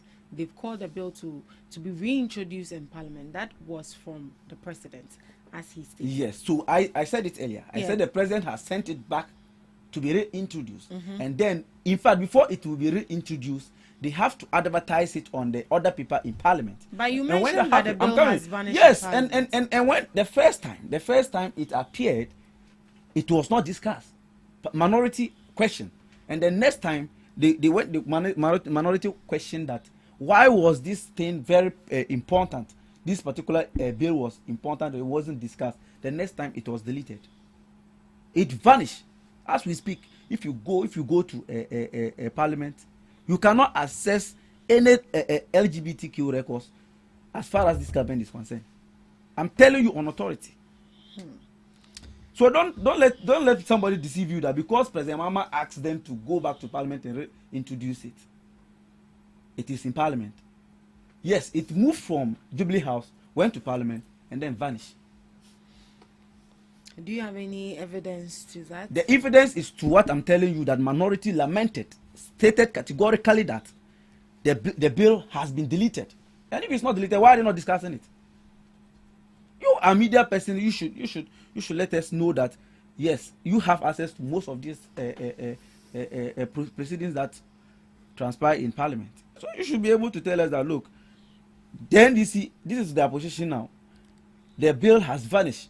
We all know, even they themselves have admitted that the bill has vanished. Well, nobody has come to inform the media that the bill. No, they won't come. What we know is that. They are so you saying that as a media person, I know that the bill. They have deleted it. I can't say that if I don't have any facts backing it. What is more evidential than what's the name, eyewitness, or sorry, a confession? What is more evident? And can you mention the person that the the parliamentarians confessed it. They said it at the floor of Parliament. There are a lot of parliamentarians. I'm saying that the minority said it, raised it at the floor of Parliament, and no objection was raised. And the only explanation that we got was from the president to say that it wasn't longer his priority. Right. Joining us is Mr. Gauso Zamani. Mr. Zamani, with the issue of, first off, you're welcome. My bad. Thank you so much. I have to apologize for getting here late. Oh, don't worry. It's fine. Thank God you are here. And thank you for joining us. Thank you so much. All right. So we were already on the issue of LGBTQ before you came in. Okay. Yesterday there was a press conference from the minority, let me say the New Patriotic Party, yes. And they are saying that the president should apologize to Ghanaians for not signing the bill. And we also heard from the president himself that LGBTQ is not an urgent issue to Ghanaians as it stands now, and it looks like that comment didn't really go down with a lot of us. What can you say to that? Why have you delayed? First of all, good morning to your listeners and the viewers. And I want to say a very good morning to my brother Gabi. Gabi has been a very good supporter. Honestly, anytime I come here, immediately I share the flyer, he picks it up and then he shares it on all his socials. I want to say a very big thank you to Gabi. Thank you, see, Mamuna almost interested in LGBTQ matter. Who are those? Is it the MPP? All of a sudden you are interested on the passage of LGBTQ. Hey!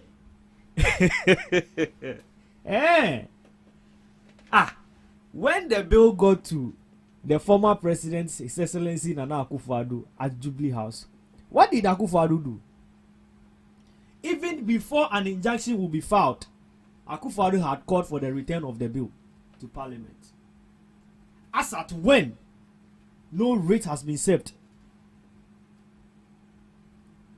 as at when nobody has set foot at the court of law to injunct the bill, Akufo-Addo had called for the return of the bill. All of a sudden, you guys are interested in the passage of the bill. Now, the bill, when I hear you, when you sit here, you are saying it's it's the bill has been deleted. Is it that you don't know parliamentary proceedings or what? Don't you know the processes bills go through to come out to be passed as a law? And I was surprised as the content creation no more and rano. What's the MP's name? Reverend Tim Fojo. The Oko General no and rano. What was he trying to tell us? And I want to ask my brother, did you listen to Reverend Tim Fojo press conference yesterday? Did you hear him in any of his statements anywhere saying that the bill has been deleted from the house of the Parliament House? Or did you hear Reverend Tim Fojo saying that the bill is no more in Parliament, and for that matter, Parliament is not considering it? No. Bills go through process, and you see, they are so much in a rush and trying to score political points, and not looking at the proper procedures on which bills need to go through. Bills are not something that are conjured from the skies, and His Excellency President John Dramani Mahama will be at Jubilee House, pick a paper and say, I have assented to this. It doesn't work like that. It needs to go through proper scrutiny. Government in, government out. If you were so interested in the passage of LGBTQ bill, why didn't you assent to it when it has exhausted all the parliamentary processes? It went through the first reading, the second reading, the third reading.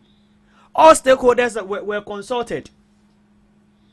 When the bill got to His Excellency Nana Akufo-Addo, he referred the bill back to Parliament. You know separation of powers.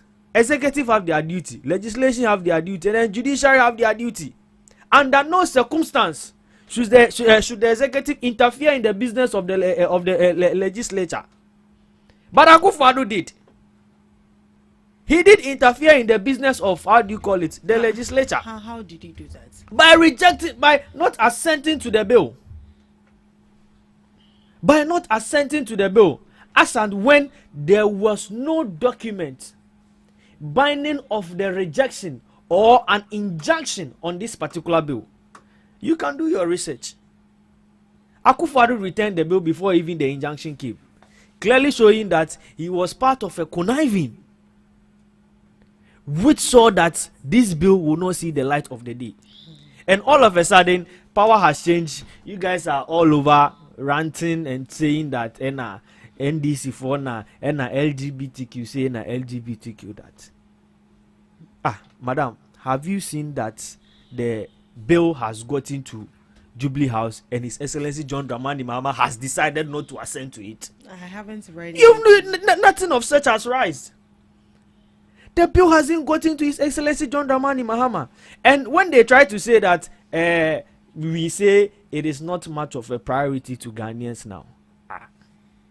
My sister, if today we are to put the needs and preferences of Ghanaians on a scale and looking at the way people are suffering, unemployment everywhere, Galamsey is drinking us, our transport system is some way, infrastructure, our health system is some way, and you say what? The president should ignore all this and look on, how do you call it, LGBTQ. How?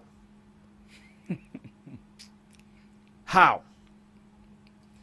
Meanwhile, the president of the land has not said that he will not assent to this bill.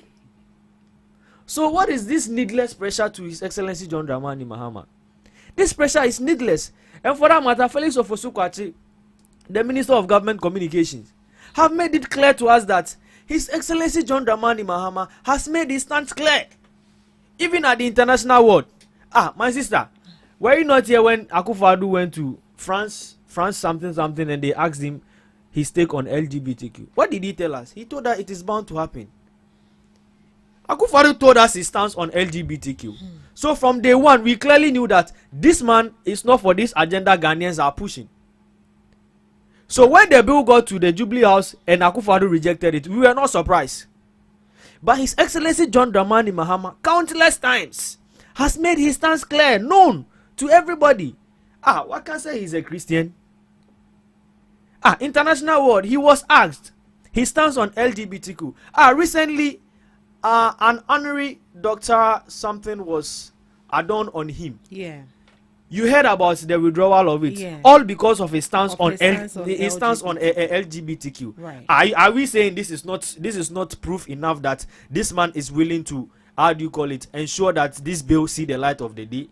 If it get to his table, no. Let's not come and sit here and then throw all sort of tantrums and then be as if say all of a sudden MPP is Ghana Huama. You people were not interested in fighting LGBTQ. You people were not interested at all. And then you make examples of what? Textbooks and We've seen other content in textbook, sort of like supporting the LGBT. What content specifically? If I may ask, my brother, if I may ask, what content? I believe it's not rhetoric. Otherwise, oh no, I want to know which content specifically. It means you don't even know what your government is doing. Why? That's Mahama right? That's Mahama right? If you are not serious. Look at what he's saying. If you ask this question, it means you are not serious. It means you are just here to expose your ignorance. Let me tell you something. I'm the type. You know why I'm saying this. I'm the type that don't take things. I'm the type that don't take things serious. If you allow him on your platform, it means that you yourself are promoting such character. Because you know why? Why would you come here and lie to the people and you don't expect me to ask you the question? No, why would you come here and lie through your teeth and you don't expect me to ask you questions? Is there textbooks or not? You are the one saying this. I'm saying it, and the book to tell Ghanaians specifically. You monitor our press conference. Tell Ghanaians specifically. You saw the book. You are here representing your party. You are here representing your party. No, you see, why are you angry? Because you don't know what your government is doing. You are here using towards where you are telling me I'm angry. So there was actually I can pour more. No, did you see? I can pour more. It's already. Did you see? He's angry already. You know why? I'm telling you. Communication has to do with emotional intelligence. I'm telling you that if you are speaking this way, it means you don't know what your government is doing. I'm telling you, your government through GES, Ministry of Education, through Ministry of Education. So they said that they were going to take those books back. You see, I'm saying that physical education book, if you don't know, your government has introduced physical education book at the SH level, and then under the book, in fact, in that book, page 3, it's written clear that you can either the sex is not based on what you have as a man or woman. It's about your feelings, and you choose to be a man or woman or blend them both. So if you sit here, you are speaking this way, that's what I'm telling you. That means you don't know what your government is doing. Are you reading what you understand, or you are saying what is written? So are you not talking about comprehension? No, but comprehension. Even if I have problem with understanding, an attempt to educate people that you can choose to be a man or woman, it's wrong. Don't push the story to one side that you want. The interesting thing, what I want you to know is that you should learn what your government is doing when you are coming to communicate. So I don't speak and you're asking for facts.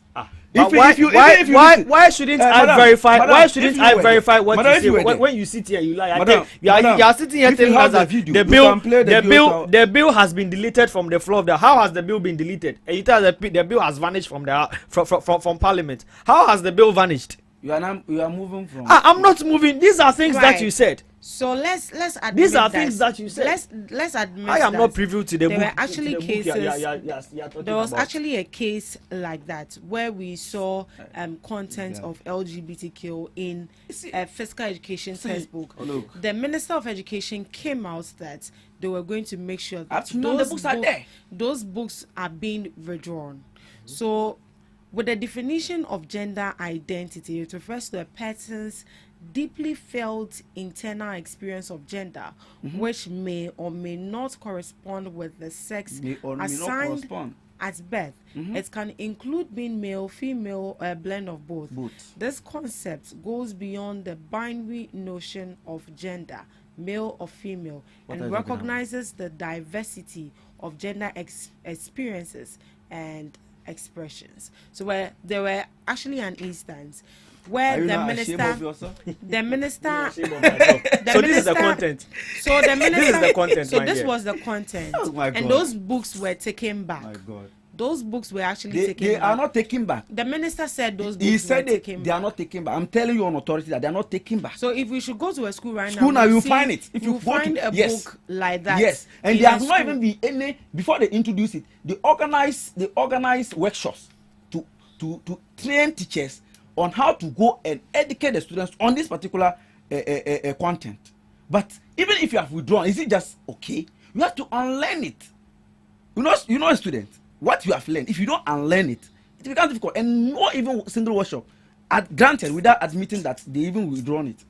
Have they held any workshop to educate the teachers or to train the teachers again on how to unlearn it? No. You see, look, when he was speaking, he mentioned that. When he was speaking, he mentioned that. Have I heard our? I am so sad on the tangent this whole thing is going.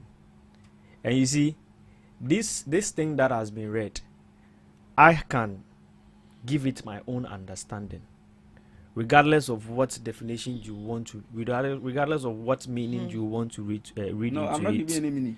regardless of whatever meaning you want to give to it. So you see? this is from, let me read this. So the National Council for Curriculum and Assessment has withdrawn printed copies of a senior high school teacher manual after acknowledging that certain content on gender identity in the Year 2 Physical Education and Physical Teacher Manual did not align with Ghanaian culture and norms. A revised version reflecting national values and biological understanding has now been released. So the book has been So let's see. That's what I'm saying. That granted. Fine, but That's you what I'm are saying granted. that the book Yes, has I'm not saying been it has not been withdrawn. But granted that what they're saying is true.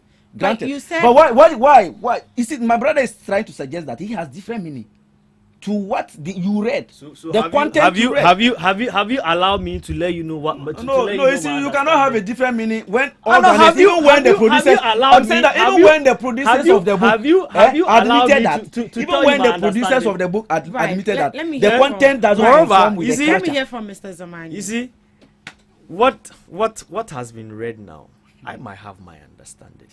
You get me? There are instances where what actually informs the gender of a person? What actually informs the gender of a person? We look at genitals. There are instances where individuals are born and then they come with two genitals. You understand me? To some extent, before that person even sometime like the person see the light of the day clearly, there is a need for a decision to be made on the gender of this particular person. You get me? Follow me very well. I'm talking science. Follow me very well. There is Siamese twins. And they are individuals that come with two genitals. Yeah. And there is a need for decision to be made. But after the decision is made, this person now is identified by a particular gender, of which our Ghanaian culture and customs know. It is either you are male or female. You get me? That is to some extent explain what we are saying. But not now that a communique has been released to debunk this statement. I am now getting to know about these textbooks. Oh, okay. Honestly, I am now getting to know this about was, this. this, I am. This was in January. That's fine. I am not getting to know. That's fine. You can laugh. But now that a communique has been released on the withdrawal of it, I don't think there's the need for us to even go ahead on hitting on it again. It has been copies has been printed already, and you have access to those copies, and you can stand on that to make your points. Fair enough. But let's acknowledge the fact that it has been withdrawn. And the kind of person we know leading the Ministry of Education today is a staunch Muslim. Haruna Iddrisu is a staunch Muslim, and his stance and the stance of the party and the stance of the president has been made clear on this matter of LGBTQ. So, what is the essence of the press conference that we are making? and you sit here to say the bill has been deleted from Parliament. Deleted how? Does it not exist anymore? Knowing very well that Reverend Intim Fojo is a part player of this bill. He's a sponsor of that bill. But he said it in his. It's a part player on this bill, and if you say no, please, don't interfere. Don't interfere when I'm speaking. I can go that way with you if you want me to. I can really go that tangent with you. I am a very nice person. If you want me to throw it out, I can throw it out for you. Don't be in a haste to interject. Respectfully. Reverend Tim Fojo is a part player of this bill. And for that matter, we are looking at him coming to have a press conference on giving us updates as to where the bill has gotten to. Reverend Tim Fojo had the strength to organize demonstration and hold press conferences during his government to see to the passage of the bill. What did he do? He did nothing.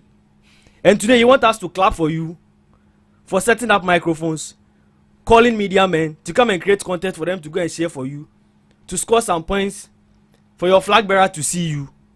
Is that what Reverend Tim Fojo is looking for? Let's be serious in this country. If you wanted LGBTQ to be passed, you had every right to do it at your tenure when it has exhausted all parliamentary process. And when new government comes to power, you should know what processes bills go through. And I will expect you to sit here and throw tantrums when the bill has gotten to His Excellency John Dramani Mahama and he has decided not to assent to it. But not when he has made his stance public, he has made his stance known, and he has made it loud and clear to Ghanaians that he is not for that. And for that matter, any day, anytime the bills get to him, he is going to assent to it. That is what we should be looking at. Not someone who told us that LGBTQ is bound to happen and he is not ready to sign it. That is your government for you. So, from my research and what I've just, based on reports as of today, the Human Sexual Rights and Family Values Bill, the anti-LGBTQ bill, has not been deleted or permanently removed from Parliament. That is a lie, I told you. But it has faced significant procedural delays, expiring with the previous 8th Parliament and requiring reintroduction in the current 9th Parliament. That's right. So it hasn't been removed. That's right. Please, it hasn't been removed.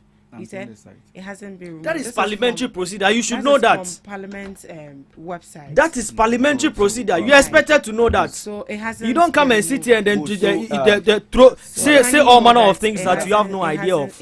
Madam, say all manner of things that you have no idea of. Yes, I think my brother got it arrested. He should calm down. Opposition will not allow you to do your own things. Let me tell you, I was responding to he saying that Honorable Reverend Fuju never mentioned in his press conference that the bill has been deleted. You have the video. If you were even there yesterday at the party headquarters, you would have heard him said it not once, repeatedly. That a bill has when you say it has been deleted, what do you mean by deleted? Mr. Zamani, I thought you said you were so nice. Please, I thought you were praising yourself. That is a tangent you want to go. So I'll good. So I'm cool with that. He just asked a question. Yes, I'm saying that. That particular statement is false, complete lies. Let me tell you. What statement is that? The statement that Honorable Reverend Fojo never mentioned deletion of the bill from parliamentary proceedings is untrue. It was stated, he mentioned it, I was there. It's not as if I picked phone and won it. I was there when the press conference was held. You get me? Secondly, he spoke about the fact that if there is determination that has to be made by the society as to who you are or who you are not, sometimes I find it difficult. I find it difficult because if you at this point, I wonder the religion he belongs to. If you try to preach in this manner, then I think that there is something wrong. You need to check yourself. What has gender got to do? No. You see, let me. What's there? Mr. Abdul, please let me make something clear here. It would be unfair if you come and then you want to attack personalities. Really? That Really? That won't be fair. Really? We are here to have a very insightful and very educative. But for you already said that he's not serious, of which I caution you that you should be kind with your words. But Madam, and you're okay. also saying that you don't. I think that is too Very harsh well, and it's very unfair. well, So very well. I'll kindly like that you apologize to him for that statement. Very well. Please. Yes, very well. Right. Finally, on this particular issue, he stated that His Excellency John Dramani Mahama has made his stance on several occasions that he doesn't want it and want to what and what. Look, let's not continue to deceive ourselves and Ghanaians. But if I sit here today and tell you that I like you, does it mean that I truly like you? Is that the meaning? Don't you have friends who actually want your downfall? You see, when you use your mouth to say something, that you have all the authority to do it, and you are not doing, and you want us to praise you for saying that. Oh, your stand on LGBTQ is that you don't like it. But why are you not signing it? In fact, did you want to tell us that Honorable Son George, who stated in opposition that John Dramani Mahama, then their candidate, had read the whole bill and has no problem with it, and as soon as it comes to parliament, power, he will sign it, and he himself will hold him to his feet, was lying to us? Or he didn't know that? He didn't know anything about what he was saying? Is that what you want to tell us? I think that it is helpful to our audience, not me and you, but it is helpful to our audience that if some statements are made, you do further interrogation on the maker of that statement. Because if you tell me that because somebody has said that his stance is on LGBTQ is clear, and therefore that means that he doesn't want it, why is it that under his watch, with all the national security apparatus, there is LGBT campaign going on this nation without any arrest? In fact, not even organized by his citizen, but citizens from different country. In Ghana here. You want to tell me you are not aware of it? 2 men from South Africa. Oh, madam, this issue. As for me, I'm happy that this particular issue is not the topic of our discussion for today. But did they campaign? Was there a campaign? Did they campaign? There is a press conference. Sorry, I said press conference. There is a conference that was organized. But you said campaign. And that's what I'm saying. That there is a conference that was organized, and the agenda was a campaign on LGBTQ. You can say that. To promote it. Promoting it, of course. Where? I'm saying that in Accra here at Kwame Nkrumah Museum. You see, sometimes when we are in this country, who campaign to promote the only LGBT? thing I'm saying that the only thing we saw were 2 South African men who we saw them doing a photo shoot, and we saw them kissing. We saw them. How do you do campaign? So you see that as a campaign? No, aside let's even say that's your example. So but what you saw, is that not campaign? So if I take, do you know advertisement? And what was the message? Madam, how do you do your advertisement? No, but what was the message? I'm saying, how do you do your advertisement? No, but if you are is it not through media? No, but even if you are doing your advertisement, you should have a message and have an objective. So what was the message? So if you said there was a campaign, what was the message? So how did anyone in only meaningful Ghanaians saw that was wrong? If there was a message, how did any meaningful Ghanaian saw that? That is because no, there's a difference between you saying that it's a campaign. If you say it's a campaign, it means something different. Madam, that means that they're advocating for it. But these people were sin in as much as it was. Were they arrested? They were not arrested. Are they Ghanaian? Please, can I come? So you mean that if somebody, madam, you want to tell me that if someone comes to Ghana to make something that is unlawful, I want you to explain your context of saying that they are campaigning. I'm saying that. That is what I want you to explain. I'm saying that. Do you want to tell me that if there's anyone who is not a Ghanaian and come to Ghana to do anything unlawful, because he's not a Ghanaian, he shouldn't be arrested? Even your Galamsey water bodies, those people arrested? Are they not deported? Right, please, can I come? Who It's took that like decision? you've given him so much time. I came to meet him again. You are still again. Can I come in? I think he has made so much assertions. Wait, speaking. I never requested time to come. I want to respond to. This is not actually our main topic. Yeah, he has made so much assertions. Just by the way that came up yesterday. He has made so much assertions that I want to respond to. I want him to explain the context that he's saying that there was a campaign. That is what I want. I want to seek for clarification on that. I think I'm telling you that. I'm telling you that campaign is done in so many ways. Through advert, with sound, through pictures, and any form. In fact, sometimes through audio without physical presence. So that is it. Whatever you are telling me, let me tell you today. If you there is a particular style that when you take picture, when you take picture, they will tell you that it is meant for this purpose. You can't go and stand anyhow and take a picture to design a flyer for your campaign. What is the name? Your campaign flyer. Like, sorry, let me say as your contest flyer. You can't do that. All right. Thank you so much, Mr. Abdul. Mrs. Amani, yes. I'll give you 2 minutes to all right. make your point. All right. Quickly, you see, when we get, I want to apologize for trying to flare out earlier. That's it is not me, but sometimes when the show gets heated like that, so you have to also, but nonetheless, we have to be calm and then do the work of the Lord. You see, he made an assertion that His Excellency John Dramani Mahama should sign. I would want to know, should sign to what? What should he sign to? Are we ignoring proper parliamentary procedures now? Are we trying just to be emotional about these things and then pressure the president to do what? Okay, today, yes, the president decides to sign. What is he going to sign to when he has nothing on his table? Let's get that fact known. Let's let our audience to know that the bill today hasn't gotten to His Excellency John Dramani Mahama, and for that matter, he cannot assent. Let's let the people know that, and let's draw the fact on that.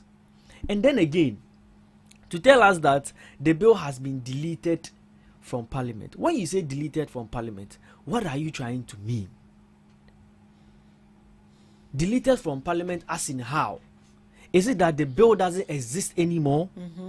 Is it that Parliament has decided not to work with whatever document is there anymore? Which is factually untrue. These are factually untrue. The bill, as I speak to you, is still in Parliament and is still in what? In queue, trying to be laid to the House. The bill has to be laid. As His Excellency John Dramani Mahama said earlier, it has to go back to Parliament and be relayed and come back again. If you were interested, you could have assent to it. And moreover, you made reference to some South African, the 2 South Africans, coming to take picture at the Black Star Square and all that. You see, if this had happened and the country did not release a strong statement frowning upon that particular act, that is when we would have something to say. But these are foreigners who came around and only resorted to posting it on social media. They were not caught in the act. We only got to find out on social media when it was posted. And these people have left the shores of the country already. Even before they posted. And immediately this post was made, the ministry came to release a communique debunking that act and frowning upon it. It is not that we encourage such acts. So if you hold a press conference and you come and sit here and you want to score points on these matters, it is up to you. But this government is very focused. As I speak, this government is very focused. And Reverend Tim Fojo, organizing press conference is not where he's supposed to be working. He should go back to the Parliament and push for the bill to be relayed in the House. See through for the third reading for it to get to the executive, which is His Excellency John Dramani Mahama. And when he gets there and Mahama say he will not sign, then we can come back here again. Until then, my brother, MPP has no rights to speak on LGBTQ matters. Right.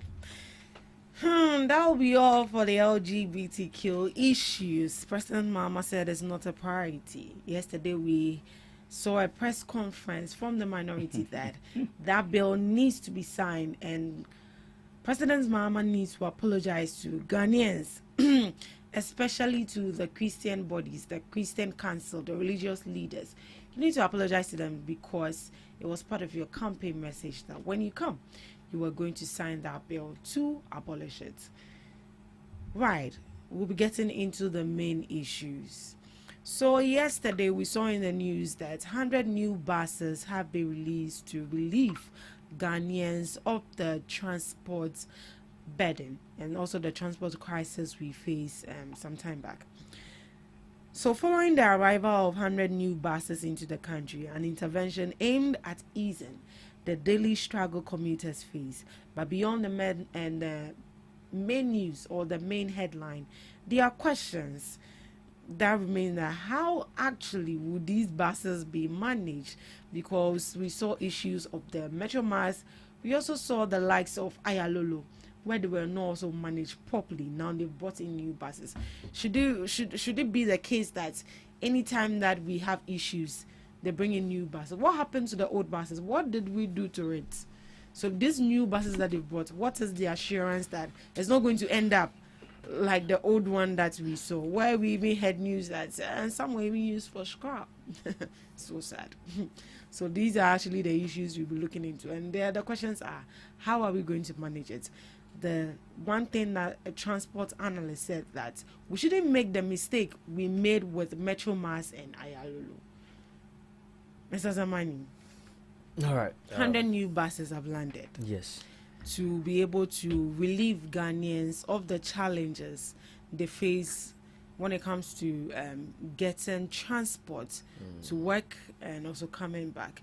We also saw the intervention from the Transport Ministry during the festive season, where they deployed buses to help commuters get to their destination. But the issue on board is, how are we going to ensure that they don't end up like they always end up, the ones we brought into the country? All right. Thank you so much. First of all, I would want to commend the Minister of the Sector of Transport and then the Deputy Minister for such great intervention. I think ever since this government took over, matters of this nature has been on the neck of the government. We saw what happened during the festive season. Yeah. Commuters were queuing so long just to get cars to their destination to and fro. And for that matter, it called for a strict intervention to see to some buses or some cars being produced to ensure that our transport system and then moving passengers from their destination to wherever they are going, make the whole process very easy for them. And in doing that, the ministry, in a strong intervention, is procuring some buses. We are looking at over 200 buses. This is the first tranche of it that we've received, and our length is 24-seater or 26-seater. 29-seater, perfect. And you see, this I think is highly commendable. NDC has been a government that, when it comes to infrastructure, we are so much good at it. We can see what His Excellency John Dramani Mahama did in his previous term with the procurement of Ayalolo buses. We saw the ease at which Ayalolo brought to Ghanaians, even with regards to pricing. The price of Ayalolo differs from that of the private commercial buses, of which people were patronizing it, not to just leave power and then see a very nice project like this. We saw to the procurement of over 245 buses, of which we piloted it out. 45 buses. 45. Yes. Which buses? Ayalolo. Ayalolo. Yes, that's 2016. So how many do we have left operating? Only God knows. I'm telling you. And it is very sad. It is very sad. Just as when the new government took over, the director general that was appointed to oversee the Ayalolo, but you know, there are different agencies under the ministry that oversees this. There's how do you call it? There's DVLA, there's MTTD, there's STC, there's how do you call it? The one that's take care of Ayalolo is Greater Accra Transport something. Yes. So all these are agencies that are under the Ministry of Transport that oversee and then see to the implementation of policies that are coming from the Ministry of Transport. And for that matter, that sector oversees the activities of Ayalolo. Only for His Excellency John Dramani Mahama to come back to power in 2025 to see that a very good legacy that he had left, which was going to ease Ghanaians of long queue with regards to moving from one place to another, have been left in shambles. You cannot count the number of buses that are left. There are some of the Ayalolo buses that were procured, never saw or never moved on road. These were left to rot. And I am telling you this on fact. You can go to the bus terminal at Adenta. You can go to Takoradi. Buses are parked there for the past 8 years and never came on the road. These buses were left there to rot. This is how wicked this government, the NPP government, were. And for that matter, if today an intervention like this is being, how do you call it, made again, I believe it's in the right direction. And the call for us to see to the proper operation and not making it look like what has happened before is a good question. Clearly, that is how democracy should be. That is how we should live as citizens. There is a need for us to ask questions. And this government is not the type that is going to frown on questions. This government is not the type that is going to do what? Throw away these kind of questions. And these are legitimate questions. Because personally, I will also want to see that these buses are going to work. And my money that has been used to buy these buses, I need to have value for it. You understand me? I really need to have value for it. So if these questions are asked, it is right, it is rightly so. And for that matter, there is a need for us to put eyes on where these buses are going to go. So if these buses are coming out, I want to commend the ministry and then His Excellency John Dramani Mahama so well. But what we are praying and what we are looking at is that it shouldn't end up like how the other ones did. One thing I've noticed about this country is maintenance culture. We lack it. We lack maintenance culture. We are so much quick to procure new ones, but the ones that we have, how are we maintaining it? You get me? How are we maintaining it? There is the need for us to push, for us to put those who have been put in place to ensure that these government agencies work. We need to put them on their toes. Today we see what is coming out from the Public Accounts Committee. So sad. So sad. So sad.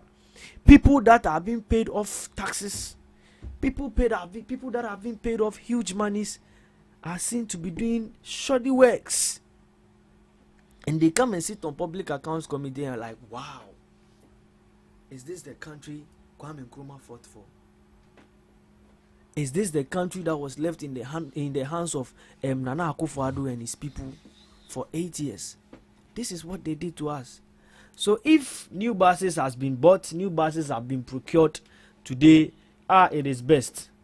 I'm sure this is going to relieve of how do you call it, the so many private cars that we are seeing on the streets today. Because the question is, who is going to buy or who is going to think of buying a private car if the person knows that there's a public transport that will move on time and take me to wherever I need to go at a particular point in time? Traffic is going to be controlled. You get me? And for that matter, I think this is something that we need to commend the ministry of. You know, the deputy minister came to speak about this earlier this year, and then we saw a friend is the other side of government, that's the minority side of the government, throwing tantrums at her. Say, but you know, that is the truth. We saw how people celebrated the Easter. Businesses were booming all over. Today we are not talking about only Kwewu. Today we are talking about Gumwa and then Volta region. Businesses are going on. This is what we need to support. Right. You get me? Right. People like people are running their businesses, and then you could clearly see that Obia Enya Bibi yeah. These are things that we need to be promoting. You don't see the other side of the other side of the house talking about things like this. But immediately after Easter celebration, these are things that we need to be talking about. The Kwewu Business Forum actually happened, of which we saw the former president Nana Akufo-Addo was in Kwewu. We saw him shake hands with His Excellency John Dramani Mahama. These are things that we need to be talking about. Governance is a continuous something. If how do you call it? Akufo-Addo, yes. If Akufo-Addo could today encourage or indulge His Excellency John Dramani Mahama to continue with his Agenda 111 project and decided to ignore the operations of Ayalolo bus. Hey, Asemu. Hi. Thank you, Mr. Samani. Mr. Abdul, is this a long-term solution to sorting out our transport crisis? Thank you very much. I think my good friend here has struggled to praise his government. If you are going to speak to the topic, speak to the topic. You don't refer to me. This is the second time I'm indulging you on this. The next time I will go your own way. Believe you me. This is a mind. Let's sincere apologies, but I don't know that if your co-panel makes points, you speak to it, because when he came and I was speaking on LGBTQ, he responded to me, referred to me. I didn't see it wrong. So why is that I'm responding to some claims? I didn't refer to you on LGBTQ matters. You refer to me to the comment I made. So if when you are there is no need for you to have a co-panel.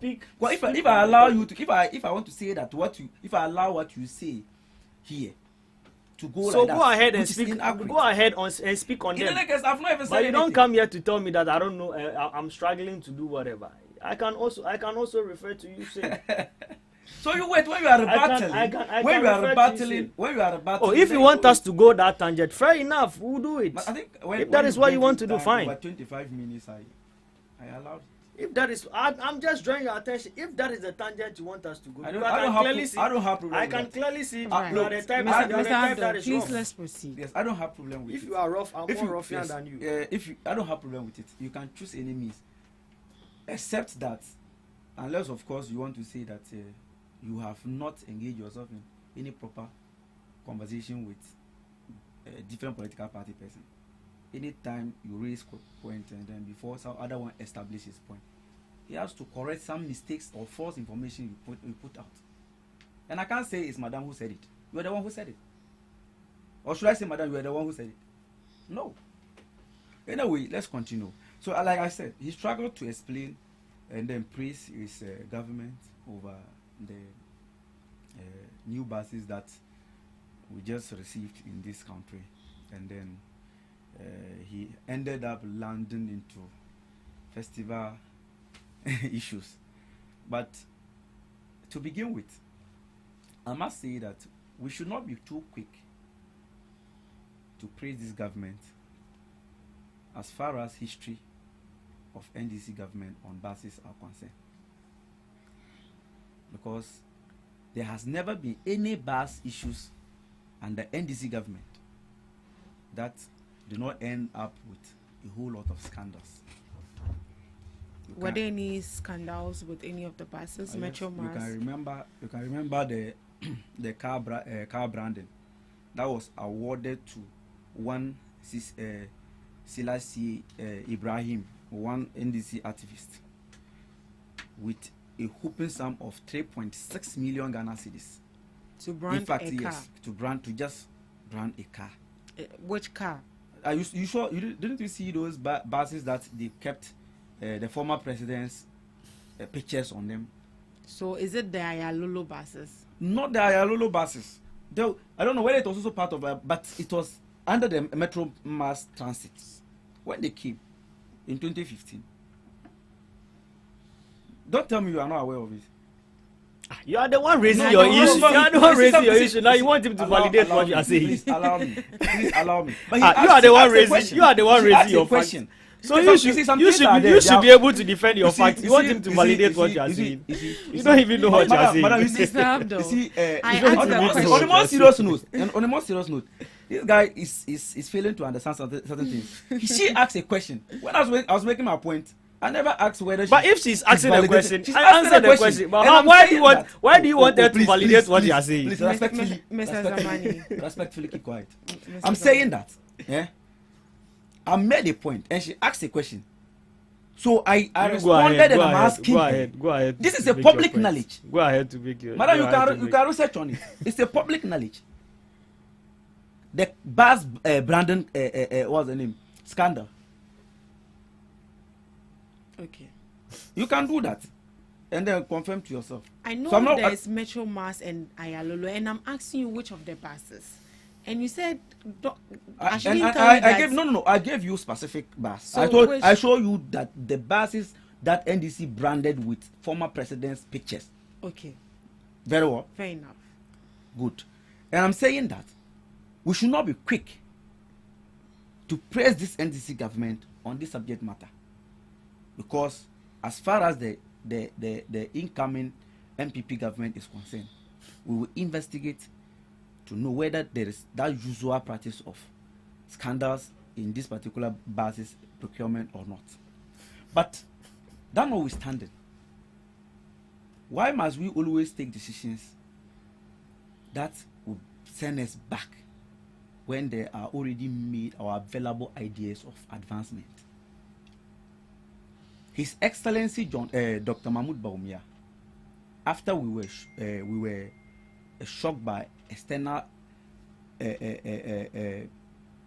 factors from 2022 towards 2024, brought the idea that, look, aside the fact that this external source affected us and fuel prices were going up, there is a need for us to realize that, fuel price, transport fare is dependent on fuel price rise and decline.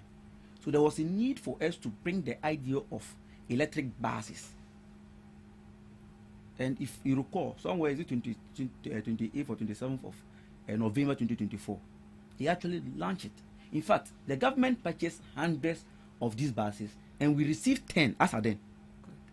So all this government needed to do should have been that they should see to it that as government continue, they should see to it that there are other 90 buses that were left are brought to this country for operation. Were those buses procured? Yeah, they were procured. So they've already been paid for. Procurement were made. As to whether the company were not having them readily available, and that was why the 10 were sent, I can't tell. But what I know is that they were procured, 100 of them were procured, and then 10 came.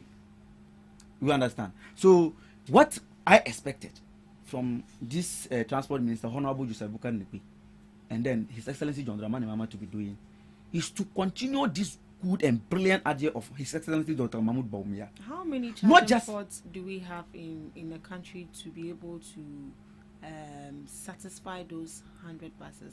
You say? How many the electric buses? Yes. They are chargeable. Oh, yes. And how many charging ports do we have available? I'm coming. Right. I'm coming to. I will respond to that. You see, I expected that they should continue this brilliant idea of His Excellency Dr. Mahmoud Bawumia, so that it's not just because it will help reduce the fuel price, but if you also remember the Paris deal signed by His Excellency Nana Addo Dankwa Akufo-Addo on greenhouse gases effect. In fact, as somehow environmental study student, I'm interested in this particular conversation. There is a need for us to reduce that this thing, exhaust from combustion engines. Exhaust from combustion engines. That's to say that smokes from these normal buses or cars that produces them. So there's a need for us to reduce it so that we can monitor and then achieve this SDG goal on climate change. Unfortunately, when this brilliant idea came, my brothers from the other side came. Maybe that's why I'm saying that we have to, when we come, we will investigate it. Maybe they have a different reason for that. They decided to say that we are going to purchase new combustion engine buses, and that's what they have brought. Don't we? This country don't need advancement. And if you have ever taken such electric bus from Accra, that's Tema Station, to Medina, you will understand what I'm talking about. You will appreciate what I'm talking about. You understand? So aside that, the cost in maintenance, because even if when the fuel price were reduced, you remember the drivers were saying that no, it's not just the fuel price alone, but the spare parts. Spare parts as well. So the cost in maintenance of these electric buses were very, very important to a system like Metro Mass Transit. And don't forget, like I said, don't forget that anytime MPP government comes, as far as transport system is concerned, we always bring innovative ideas. You remember Metro Mass Transit, which he want to take claim, he and their side want to claim credit of bringing Ayolulu. We brought it and you copy. And even copying it, a lot of scandals are associated with it. You were in power for 8 years. Who did you? Okay. Oh, you forgot of Zephyr Atove, your former transport minister. He was made to refund money. You've forgotten it, or you don't know. If you don't know, go and check. This is what we're talking about. And when you look at it, the fact is that as we speak as a country, you need to put measures that will reduce burden on your what? Your citizens. So even if these electric buses had come, this transport, you realize that this, what's the name? This Metro Mass is not just intercity for intercity movement. Sorry, within a city movement, but it's intercity. It moves from one city to the other. Maybe if more of them had come, it would have been extended to that. And if VIP people are increasing their prices today, there was no cause for alarm. You could have questioned them. And with time, everyone will what? If passengers start begin to patronize such electric buses due to their low cost nature, the private users of these vehicles want to move into it, and that is how it should be done. But you don't bring good idea and you come and then with different mindset, a mind of sending Ghana back, then you decide. But anyway, I'm not worried, because that comes to the question you ask. The problem is that this government like this, they know they cannot give this country good electricity. So even bringing buses that will depend on electricity is going to even expose them the more. They have the confidence that they cannot give Ghanaians good electricity. So if they don't bring the electric buses, when will you sit down and tell us that, oh, if you don't know, because prepay, when you buy it always move as if it is Avita. Due to that, the price of electric buses is also increasing. So they were all reasons why they were afraid. And you know, at that time, that was the time they were deceiving Ghanaians that they had reduced fuel prices. So they felt that no, if that is the case, it's better we go into the one that will consume fuel. Unfortunately, we don't know what is happening now. So for me, if somebody sit down to tell me that NDC government for bringing 100 buses, we should praise them, I will tell the person that yes, they deserve to be praised, but let's not be quick to praise them. Let's not be quick to praise them. Mrs. Zamani, do you think that bringing the 100 buses is actually going to be a long-term solution, or this is something of a short term that you actually to relieve the people? All right. So, you know, this intervention, the impact of it cannot be undermined. That is something that we need to establish. The impact of it cannot be undermined. We all know what we are going through in this country. And for that matter, this is actually coming to solve a very huge problem. As a matter of fact, there are so many cars on our roads today as a result of inadequate commercial cars. And you see, he make reference to Dr. Baumia procuring some EV buses and whatsoever. You see, EV it's something that we as a country are now migrating into. It is something that we are now trying to get ourselves into. And for that matter, the cars are all over, but you see our people trying to get them. And even people that are specialists in servicing car are now trying to know the ways and means to service some of these cars. In Tinama, people don't even like buying it, because if you buy and then it gets a problem, our people here are not that good at it, good at maintaining it. And for that matter, the government has even taken it upon itself to take some artisans outside the country, get them abreast with current states of these EV cars, and then bring them back to also come and teach others, just so we can fully move to using these kind of these EV cars. So if you are making reference to EV cars, that's why are we not procuring some of these EV cars? This is some of the reason. And for that matter, the migration is a steady one. It is not something that can be jumped into. And you even made reference to some of these they are charging ports. Yeah, but has the government actually come out to give this communique as to why? Oh, these are factors that I'm laying out. These are yes, these are factors. In your opinion, yes, these are factors that I am laying out. Dr. Baumia, they are so quick to praise Dr. Baumia as to some of the good things that happen. But when we talk about the ones that he sat, the ones that he sat for them to happen are Uncle Yama Ghanaians. No? As for that one, they try to run away from that. But I'm not so much interested in that. You see, when you are quick to look for praises for yourself, now you are so much in a hurry to fall in a gutter or to fall down. You see, as and when these buses were procured, we had Ayalolo buses that could come on the streets and then ensure that our people are being taken care of. But these buses were left in the bush. Till today, out of the 245 Ayalolo buses that were procured, after His Excellency John Dramani Mahama took over, only 8 of them are actively on the road. Only 80 of these out of 245 are actively working on the road. Where are the rest? Sports. Beyond service. 8 years of your government. This is the maintenance culture we are talking about. So we look at these to rot and then we go and then buy new ones. These are some of the things that we are trying to get to. It is not everything that we are supposed to politicize.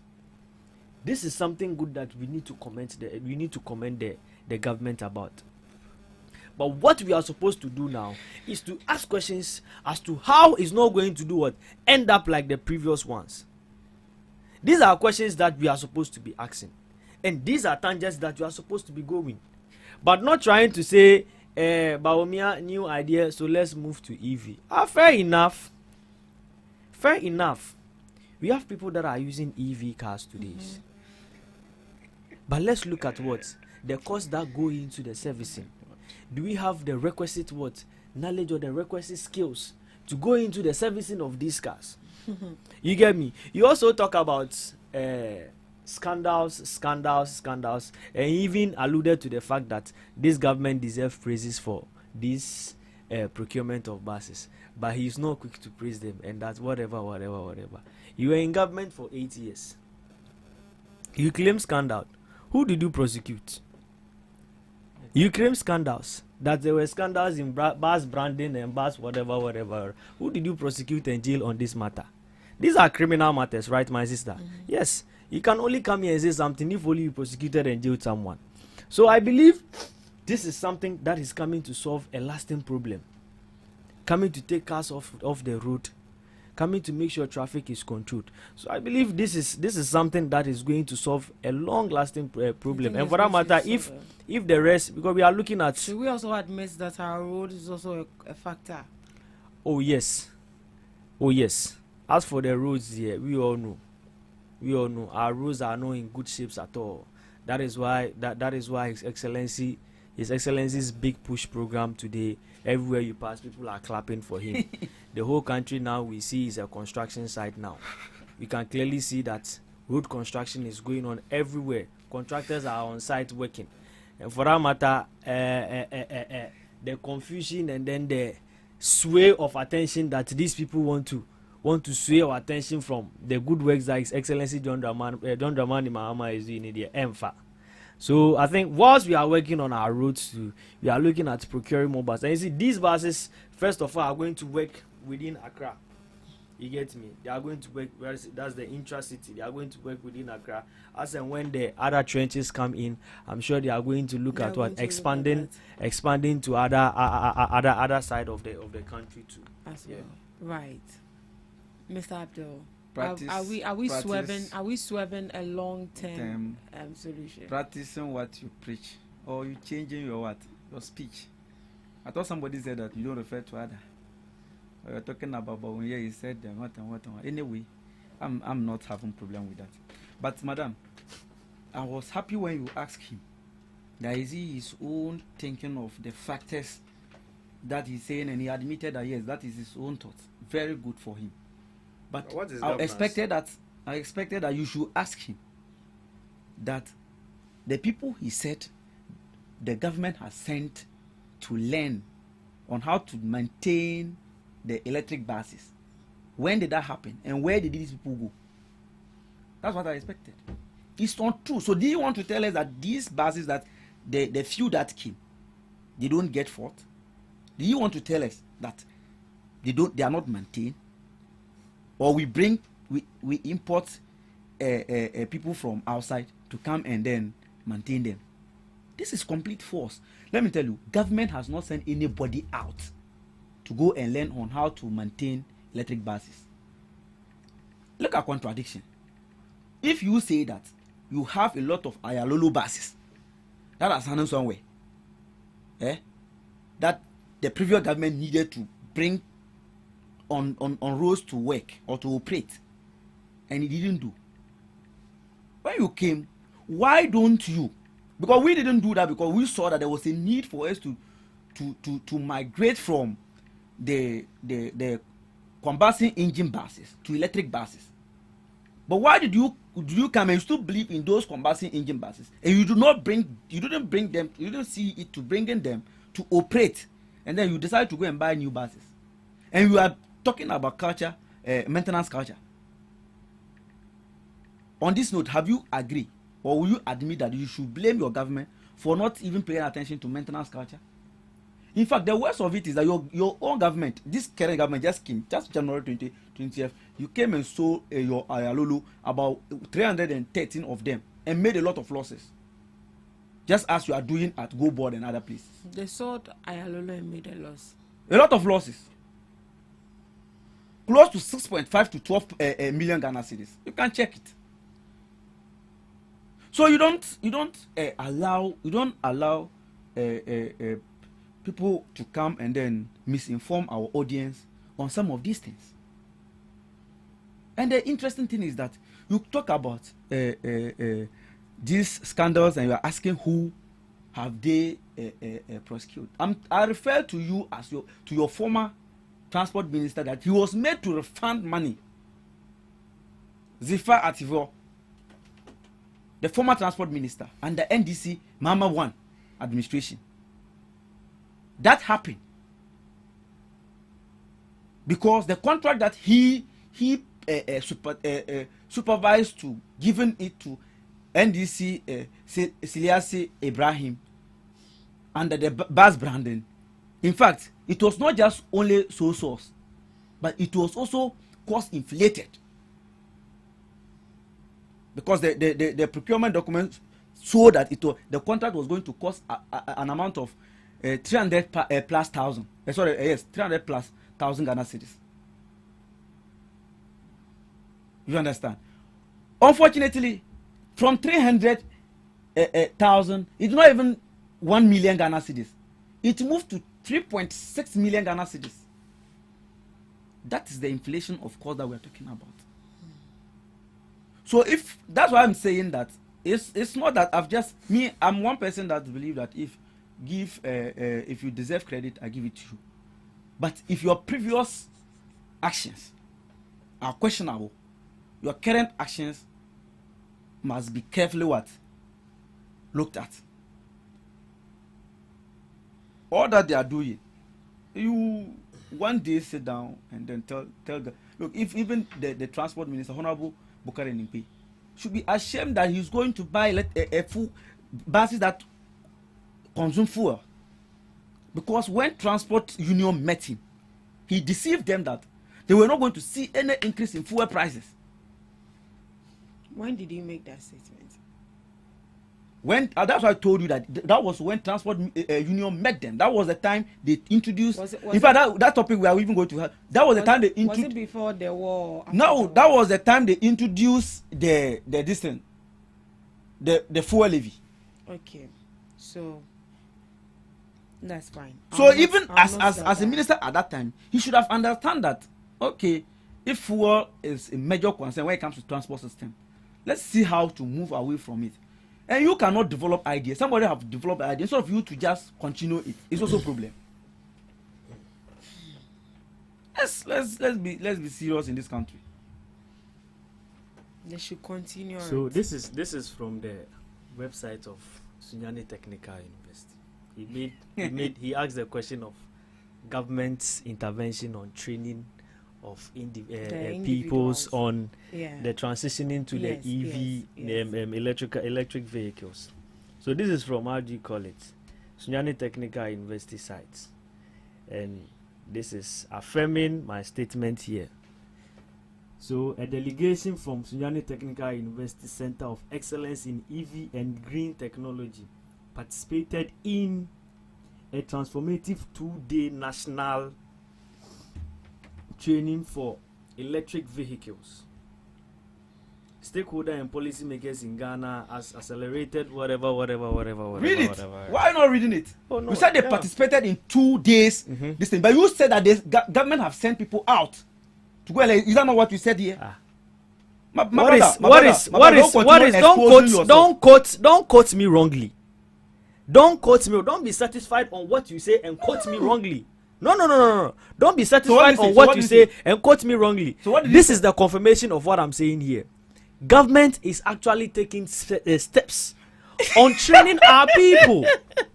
My brother, that should have been your initial point. Government is actually taking steps. I don't know what you're talking about. What you're talking about. I don't know what you're talking about. What you're saying. You're only saying that to satisfy yourself. I was speaking and you're only saying that to prove I didn't interject you. No, you were done. I wasn't done. No, you were I wasn't done. Okay, let's I didn't interject. Granted. But let me tell you, on a more serious note, on a more serious note. Okay, you say I was done. But on a more serious note, on this particular issue, I'm saying that on a more, yes, I heard you, but on a more serious note, let's respect our audience. In fact, it's just by opportunity that we are here. Go ahead. Some people are more enlightened on this particular subject matter than us. So when we are speaking, we should respect them.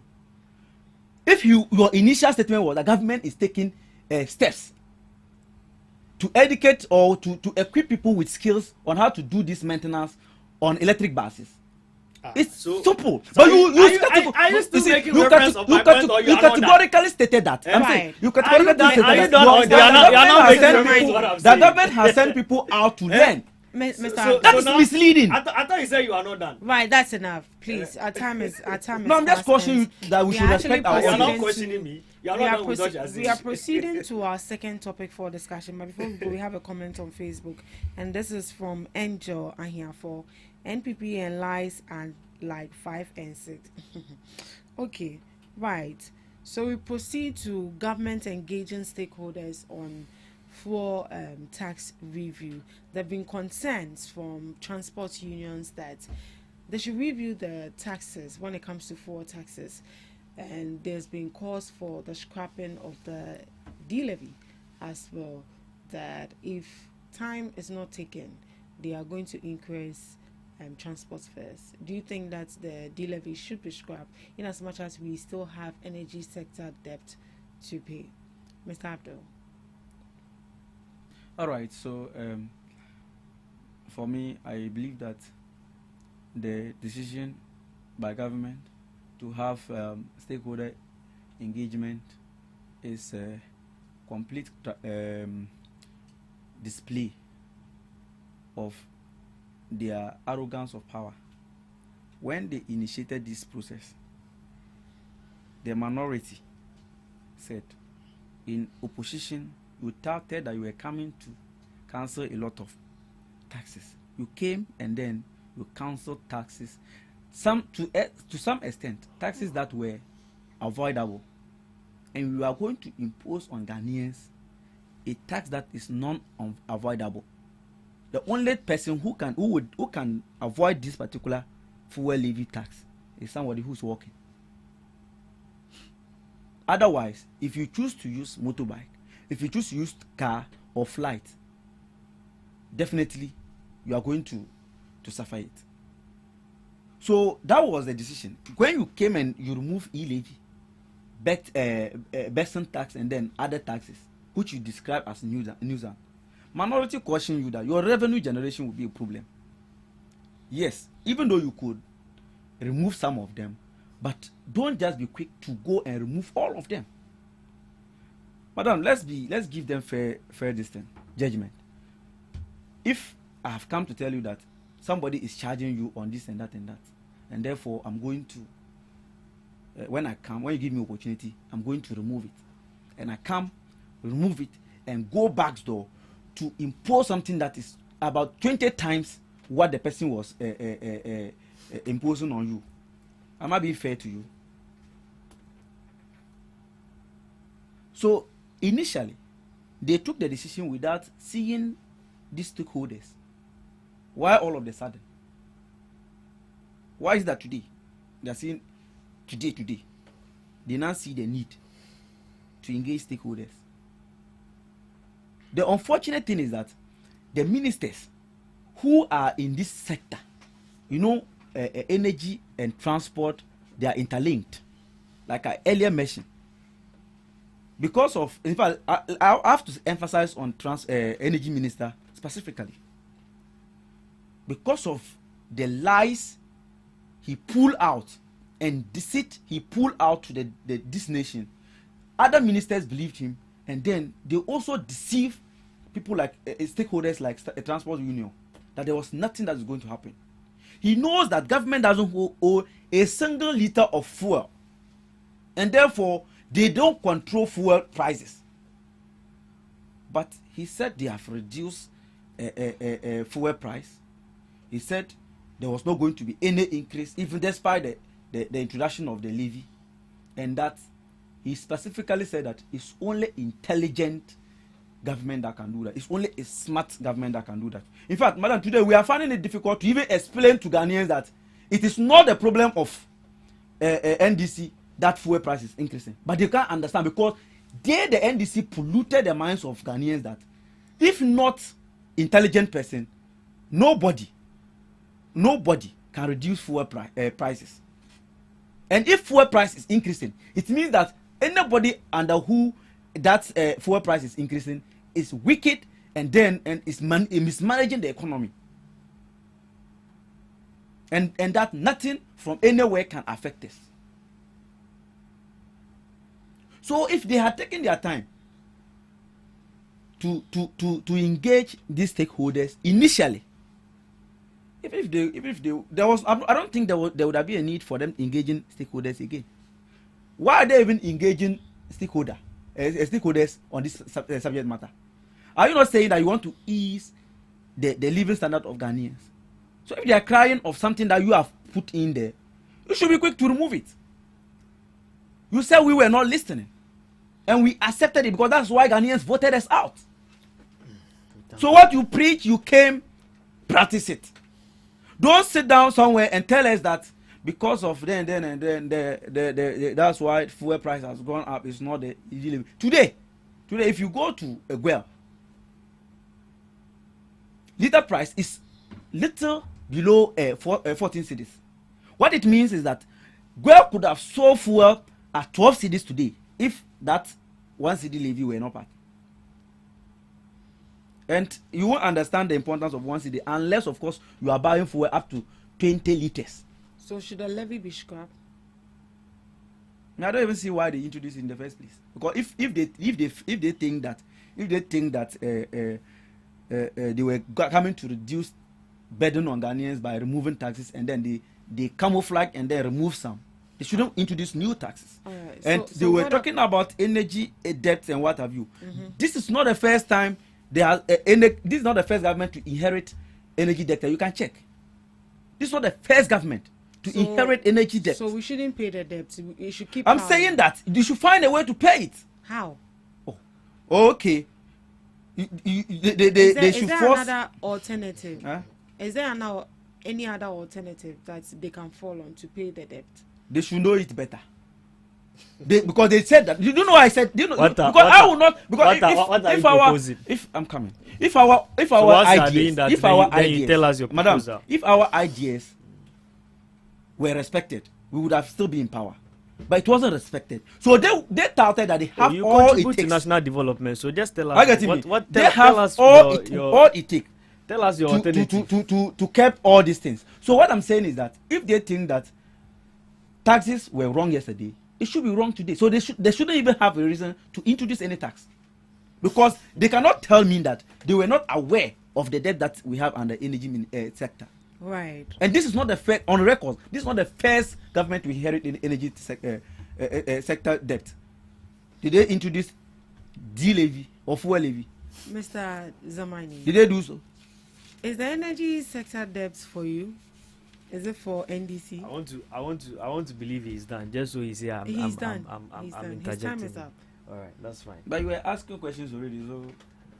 Are you done? Just so I can leave. No, continue. Me, I'm not like that too. I'm not someone who. Oh no, I just want to confirm. Continue. All right, that's fine. So, the able minister for energy, Honorable Abdullahi Jinapo, actually was confronted on the high rise of fuel, and we all know what the cause of this is, and we all appreciate that fact that it is as a result of the Israel-US Iran war that is leading to what is happening globally today. It is not only Ghana that is suffering from this.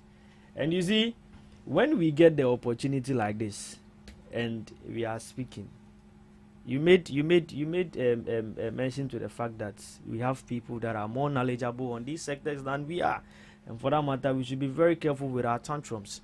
You see, Dr. Mahamudu Bawumia, in his bid to lead Ghana when he was campaigning, campaigned on the ticket that when he is voted into power, or on the message that when he is voted into power, he is going to scrap betting tax, he is going to scrap COVID-19 tax. So why then should we scrap this tax today, and you would have problem with it that in scrapping this tax there will not be alternative avenues to raise money? You have something to say? I can see you are shaking your head. These were on the note that Dr. Mahamudu Bawumia campaigned. And you see, it is on your government that we had over 12 taxes that were imposed on our petroleum. I think I said this here some time ago. And those taxes are still there. Those taxes are still there. That's fine. We over 12 taxes were imposed on our petroleum.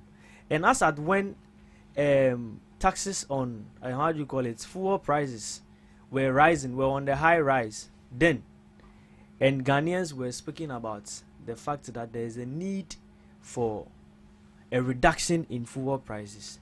We didn't hear them say there is a need for us to do what? Have stakeholder engagement to see to the removal of these taxes on our petroleum. But today we don't want to appreciate the fact that the minister is seeing the essence of stakeholder in this sector, and for that matter there is a need for the minister to do what? To engage them. Today we can all see what is happening at global in the global market. Yesterday you heard what happened. Donald Trump wanted to take a whole civilization off. He wanted to wipe people off the earth just because of the Strait of Hormuz, which see to the supply of over 20% of the world oil. Yeah. And we all know Ghana, we don't process we don't refine our oils here. We import them, and for that matter, we don't have a say, or we don't propose to the prices at the world market. We don't have control over the prices at the world market. So if prices of this nature has been placed on liters of fuel to see to some of these unforeseen events, you get me? The only reason why we have this levy imposed on our petroleum is to cater some of these events, to see to the pricing of some of these, and just to do what? To add up to the buying of it. So if we are here and you want to score points on the fact that taxes have been introduced, some have been cancelled, on the ticket on which your flag bearer campaign, didn't Bawumia campaign to cancel bet levy? He did. Didn't Bawumia campaign to cancel COVID-19? He did. Who introduced it? Onwana introduced it. You get me? So my brother, if the minister wants to engage stakeholders, it's in the right direction. Right. So going forward, what should the government do to, help to? You see, what we are all praying for, the best thing that will happen to us is to see to the end of what is happening at the global market. We are just hoping that it comes to an end. I'm telling you, that is the best thing that will happen to us. And you see, Ghana, we are appreciating the fact, or NDC is appreciating the fact that whatever is happening at the global market is going to have a significant, impact on us. Wow. Yes, there's a need for you to accept that. Wow. His Excellency John Dramani Mahama has made that clear. The sector has made it clear. So what we are hoping for is that, and nonetheless, that does not mean the sector or whatever the agencies under the sector are reluctantly quiet and not doing anything. Before the start of it, or the immediate start of it, the CEO of National Petroleum told us that we have more in our reserve, which is going to take us to over 6 weeks. But is that enough? Because we don't even know when this war will come to an end. Clearly, not enough. I think I spoke about it here the other time when I came, that we are just looking at and hoping that this comes to an end. But until then, what are we going to do? This is why these levies are being placed on us. And you see, Ghana is so much in the middle of this whole war that we do not depend on one side of it to get ourselves supply when it comes to petroleum. We've not taken sides when it comes to Iran or US, and for that matter, we are neutral in the global market. We buy from everywhere. You get me? So as for the buying of it, we are at ease of buying at everywhere. But the amount at which we are going to, that is what we are seeing at is calling for the rise in the prices today. Today, petroleum we are selling it a little below 13 cedis. It's now 14 cedis. It's 14 cedis. Fair enough. Why are you so happy? No, but it's good to know. Why are you so happy? Why? You left it 16 cedis. Are you aware? Are you aware you left it? It was at 17 cedis and diesel was at 28. Madam, we left that. Yes, Madam, we left that. Madam, don't let us do this politics. No. We left fuel at 14 cedis. Check it. See, confirm. December. No, you check. This is it. Check. This is the I'm price. saying that I'm saying that you check. This is fuel the price. Check fuel price. This is going. Where? December. Bring it. Check it. Oh. Check it. Go through and read it. No. You see. Go through and read it. Go through and read it. Look at your this thing. Read it. Go through and read it. Which one are you reading? Wait. Which one are you reading? Are you reading this or you are reading this?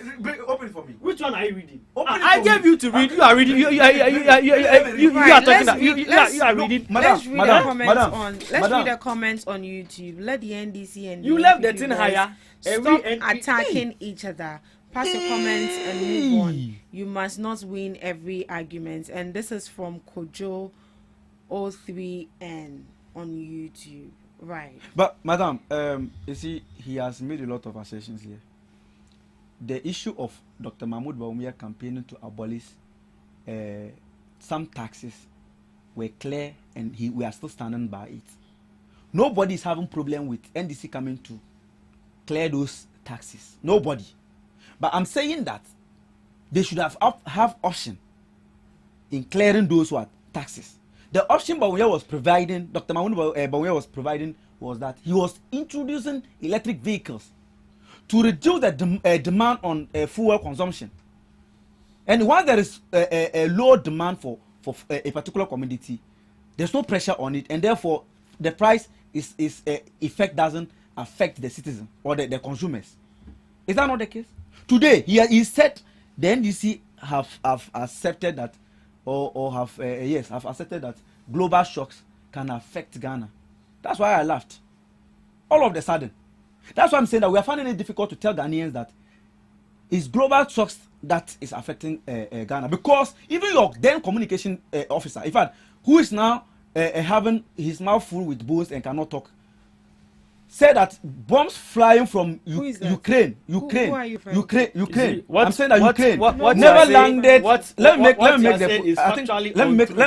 make the point so that you ask what who you are is that. saying is I'm factually saying that untrue. say You see, you guys overly rely. That the bombs in flying from Ukraine to Russia doesn't land at Kasua. We never, nobody, even up to today, if you listen to our communicators, nobody have ever said that this particular fuel increase is because of NDC recklessness. But we are only telling them that if what they were saying yesterday is true, that external factors cannot affect our fuel prices, then it should be true today. Right. That was what we were always saying. Right. Then What is the difference from what you are saying and what I'm saying now? What you are saying is that you have accepted today. But yesterday, you people said it wasn't true. You guys overly relied on COVID-19, of which you even imposed. So what are you? COVID-19 that came to kill people. I'm saying that you collected tax. I'm saying that. I'm saying that. You under COVID-19, there was lockdown in this country. Didn't you impose? There was lockdown in this country. Have you seen lockdown in this country before? Already, you are seeing fuel price going high. So my brother, let's allow. You overly relied on COVID-19. That COVID-19 did this, COVID-19 did that. You imposed that on the people. We suffered two external shocks.